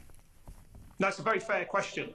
It needs to go across a range of issues, because we've inherited a situation where we've got falling numbers in our armed forces with a retention and recruitment crisis. We want to get our numbers back up in our armed forces, but we also need to invest in new capabilities, because what we're seeing in Ukraine is effectively a country without a navy sinking half the Russian Black Sea fleet. We're seeing aerial bombardments not just done with artillery, but being done with drones and one-way missiles. And so we need to update our equipment and our strategies. And that's why the Defence Review, as well as setting out the challenges, we'll be looking in particular about what are the new technologies? How do we defend ourselves with cyber much more? Because we know that Russia and other malign actors are facing off us in cyberspace. There's tens of thousands of attacks on the defence networks every single year, with responsibility landing in Moscow. So we need to make sure that we're spending it not only on our people, and we have a brilliant set of armed forces that I frankly have not had the support that they've needed for far too long. I wouldn't disagree with that. Let me jump in a sec. 13.4 billion takes the GDP spend from 2.3% to 2.5%. I understand that you're newly in your job, and I don't want to appear cynical. I'm trying to look at both sides. Why in the name of God is your party not only giving away the Chagos Islands, but giving Mauritius £9 billion? Why doesn't that £9 billion also get added to the 13.4 and increase it to nearly 2.7%? Nobody seems to understand why David Lammy is giving away the Chagos Islands to a country who's shown no interest in it when there are security issues. And by the way, America doesn't like the idea. And we're giving away £9 billion, Luke. Surely that could be used for the armed forces as well. Well, I mean, today we've increased defence spending by £13.4 billion. I don't quite recognise the figures that you're describing there with the Chagos deal. And also, as someone... £9 billion has been a reported fact. The current base on Diego Garcia is absolutely vital for UK national security, but we know it doesn't have a stable constitutional basis. We also know that there is a legal risk under international law that we could be found to not properly own that and have it revert to a country without the legal protections that this treaty provides. The treaty and the agreement that is being worked on between the UK and Mauritius not only guarantees the safety of that base well into the next century, but it also means that the operations that the UK and our American friends do from that base can be secure for the next 100 years. Now, that is a really significant moment. I agree with that, but you said that you don't recognise the figures. It's been widely reported that the British government will be giving the Mauritian government £9 billion. Are you saying that's not right? Well, the full figures will be reported to the House in due course when the treaty comes before the House of Commons, and that will give the opportunity for proper scrutiny of the deal. But I don't quite recognise the figures that you're describing there. Although, all right. Okay. Just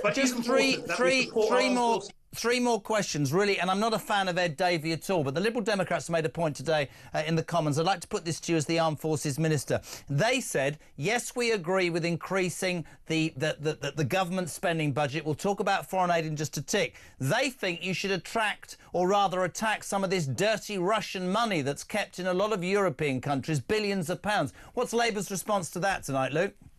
I mean, I agree with him. We are certainly attacking dirty Russian money. We're already using some of the profits from mobilised Russian assets. That's Russian assets that have been sanctioned and frozen because of their invasion of Ukraine, using the profits of that to buy military equipment to give to Ukraine to fight back against that illegal invasion. So that work is already taking place. Yes, of course, there's more that needs to be done, but we're already using the proceeds of dirty Russian money against Russia in supporting our friends in Ukraine. One of the joys of your job is you have to answer questions that are difficult sometimes. Today, the Prime Minister stood up and said that he was funding these defence cuts, increases, by cutting the foreign aid budget. In 2021, both the Prime Minister and the Deputy Prime Minister tweeted criticising the then Tory government of Prime Minister Boris Johnson, absolutely castigating them for cutting international aid and saying poor people are going to starve and women and children are going to die, and how can the Tories be so callous?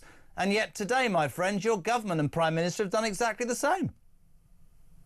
I mean, it's certainly true, Jeremy, that today the government's had to make a tough decision. I think the PM was clear in the House of Commons that's a decision he didn't really want to have to make. But the severity and the urgency of the situation requires us to make those difficult decisions. That means moving money from soft power to hard power capabilities. Now, notwithstanding the reduction in overseas spend, we'll still be spending £9 billion a year on overseas aid, and we've been absolutely clear that that money will be targeted at war zones and those that need it the most. But we also need to be clear.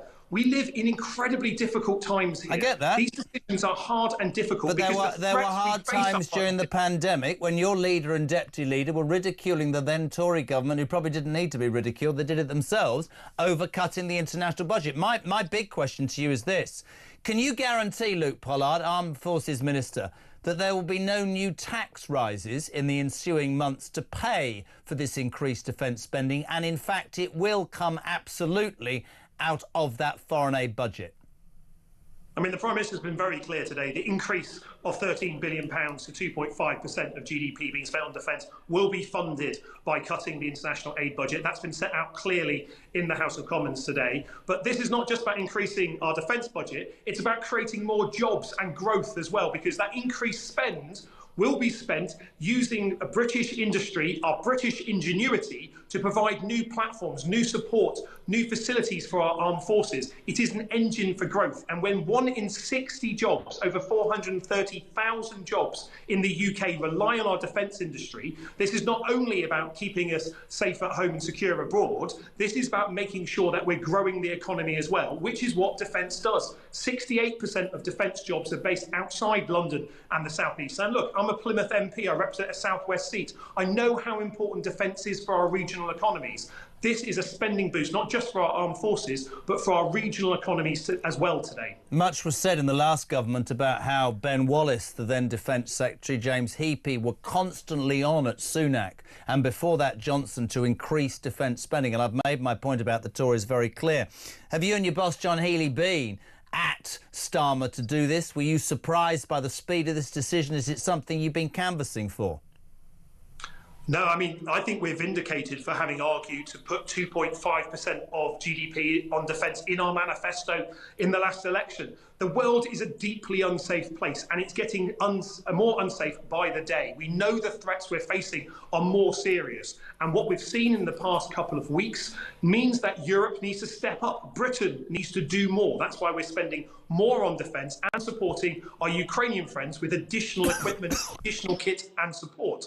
There's a lot of challenges facing the country today, and I hope what people can see from the announcement the PM's made today is that we're serious about defence, we're increasing defence spending, and we're making sure that our armed forces are getting the kit and equipment they need. And I hope, and I'm certain of it, that one of the things we'll be doing with our increased defence spending is making sure that our brilliant armed forces and their families are living in better accommodation as well, because that was something we also inherited from the last government, not just the hollowed out, underfunded state of our armed forces, but terrible military accommodation that is not good enough. There's a lot for us to fix, a lot for us to work on. The defence spending increase today is good news, not just for our own security, but good news for our allies. And we've already seen Trump's Defence Secretary, Pete Hegseth, comment that this is a good move from an enduring ally, a positive step forward for our nation's defence today. I really appreciate you being on. You see, it wasn't as scary as you thought. We appreciate it. Thank you. Luke Pollard, Armed Forces Minister, live from Latvia, just on the Russian border, answering all the questions about that defence hike today. I asked him, is it going to come out of the international aid budget and only that? Will there be tax rises? He says no, it will come out of that. How does he feel that the Prime Minister and Deputy Prime Minister 3 years ago said that when the Tories did that, it was absolutely disgraceful? He says, and I quote very straight down the line, the world has changed. What did you make of that? 0344 499 1000. Let's talk drive.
How confident are you that Donald Trump, in talks with Putin and Zelensky, separately it would appear so far, could bring about peace in Ukraine within weeks, as Donald Trump claims? And what would that peace look like? Now, the important thing, really important thing, is that President Zelensky and the Ukrainian people are brought into these discussions. What would be an absolute disaster, very reminiscent of when Czechoslovakia was sold down the road in 1938, if a deal was done over the head of Ukraine, over the head of Zelensky.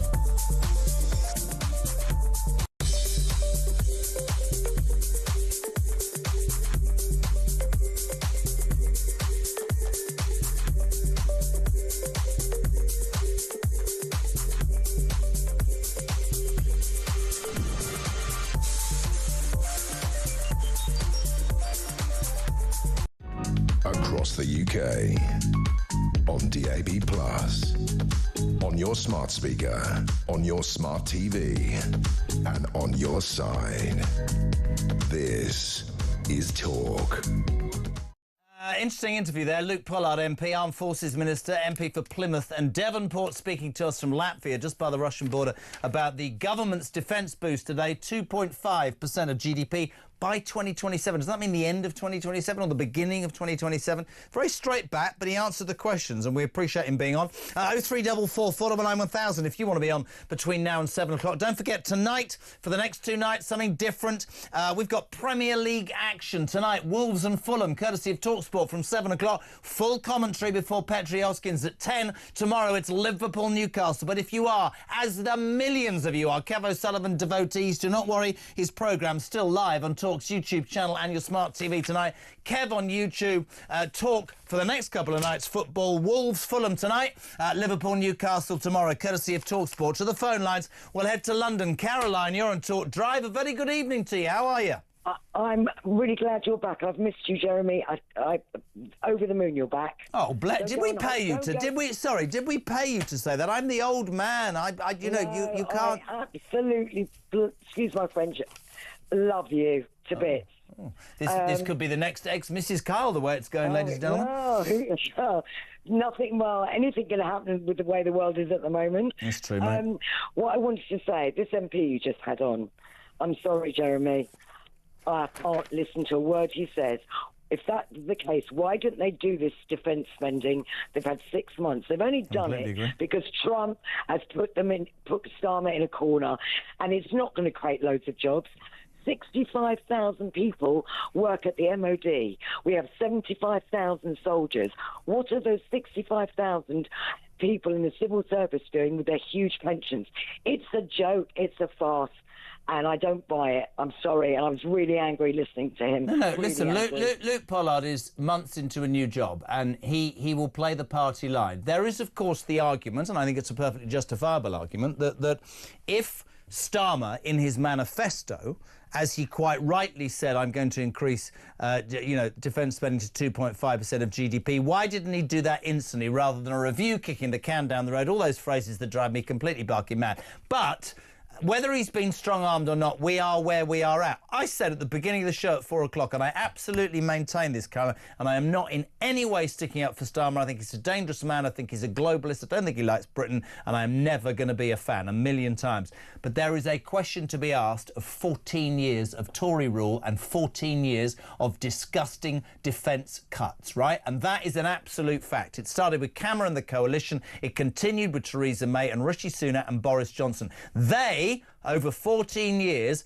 cut our defences under the knowledge or the belief or the power that good old America was just going to stick up for us. And Donald Trump's gone, do you know what? My concern's China. My American people are suffering from 20 million migrants. You can do one Europe and spend more money yourselves. I think that's a perfectly justifiable argument. But yes, he's been strong-armed. But the Tories should take some responsibility here as well, don't you think? 1,000,000%, 1,000,000,000%. And also the fact that whether you like reform, don't like reform, whatever, the way that people in the House of Commons are talking about reform, it's pitiful. I'm sorry. And Rupert Lowe, I think, is the only one in Parliament who I actually trust. And he's a man with total conviction, gives his salary away every month to different charities. You can't get better than that. He's a man who's built a successful business, like Nigel and like Richard, people who didn't make a career out of politics, who actually had a successful business career and know about growth and know about building a party. Listen, lovely to have you on. I really appreciate it. Keep listening. Tell your friends, Caroline in London. Let's head to Bournemouth. Karen, whereabouts in Bournemouth, Kaz? Springbourne. Oh. How are you? You all right? Yeah, I'm good, thanks. How about you? Not bad for a balding 59-year-old has-been. Soon to be replaced by an AI computer. What can we do for you, Karen, in Bournemouth? Well, I think Starmer's in a bit of a tight bind because when he goes on Thursday, well, apart from the fact that he's, suddenly announced he's raised the defence when he couldn't be asked to defend us before, he's also got the situation with chagos. Mm-hmm. What if Trump says, no, you won't do it? I must say one thing about chagos, which I did try and raise. Well, I did raise. Oh, my God, I've just seen Starmer again in a military uniform. He looks like an action man. Gone scuba diving. It's ridiculous. I will say this. I said to Luke Pollard, the Armed Forces Minister, about the Chagos Islands, and he refuted the cost. But it has been widely reported that we are giving the Chagos Islands to Mauritius, who are close to China, and, as if that wasn't bad enough, we're also giving them £9 billion. My argument would be, if you're giving £9 billion to Mauritius and the Chagos Islands, why don't you spend that £9 billion on an Armed Forces review as well? That's all I'm saying. But listen, Karen in Bournemouth, very lovely. Thank you very much indeed. What is it? It's 3 minutes to 7 o'clock. Kevin O'Sullivan, look what I got you. Hold on, he's getting it in. I bought you biscuits. Oh, lovely. Rich tea biscuits. So it's all a bit different tonight. You're on Talk's YouTube channel and Smart TV. YouTube and Smart TV. Well, I should be watching you on YouTube. Thank you very much. I'm not in, but why are you lot? You should listen to this. It's only for 2 nights only, because Kev's a legend. But the real difficulty for Kev is not being on Talk. The reason he's actually really hacked off about this is because he's a bloody Fulham fan and he'll want to be listening to the commentary while doing his show. Exactly right. I'm going to let Samara, my producer, present the show. I'll be in the other office listening to Wolves Fulham. What do you reckon tonight, Wolves Fulham, by the way? Well, considering they beat us 4-1 at home, I'm not confident. I'll make you smile tomorrow. Fulham will win, I reckon. Yeah, we were terrible on Saturday. We lost 2-0 at home to Crystal Palace. We beat Arsenal, West Ham, by the way. Yes, I know you did. I know you did. Football, eh? Mate, did you hear that interview with Luke Pollard there? That's quite interesting. The Armed Forces Minister we just had on from Latvia, 100 miles from the Russian border, jumping up and down about this defence review. But it's edging Keir Starmer in the right direction. He is colliding with reality at last. No more of all this woke nonsense that Labour want to spend money on. You're going to have to spend it on defence. That said, in what way does Mr. Starmer goes to Washington? When he gets there, he's going to go, oh, President Trump, you asked us to increase our defence spending to 5% of GDP. I've got some great news for you. I've set up a roadmap, and by 2027 it's going to be 2.5%. Here's the thing for you. Is that January the 1st, 2027, or December the 31st, which is nearly 3 years away, the end of 2027? But it's half of what Trump is asking for. And I don't disagree with Trump saying, do you know what? You should not in any way expect me to defend you if you lot can't pull your finger. It wouldn't mind if we were skint, but we've been spending our money on rubbish woke projects.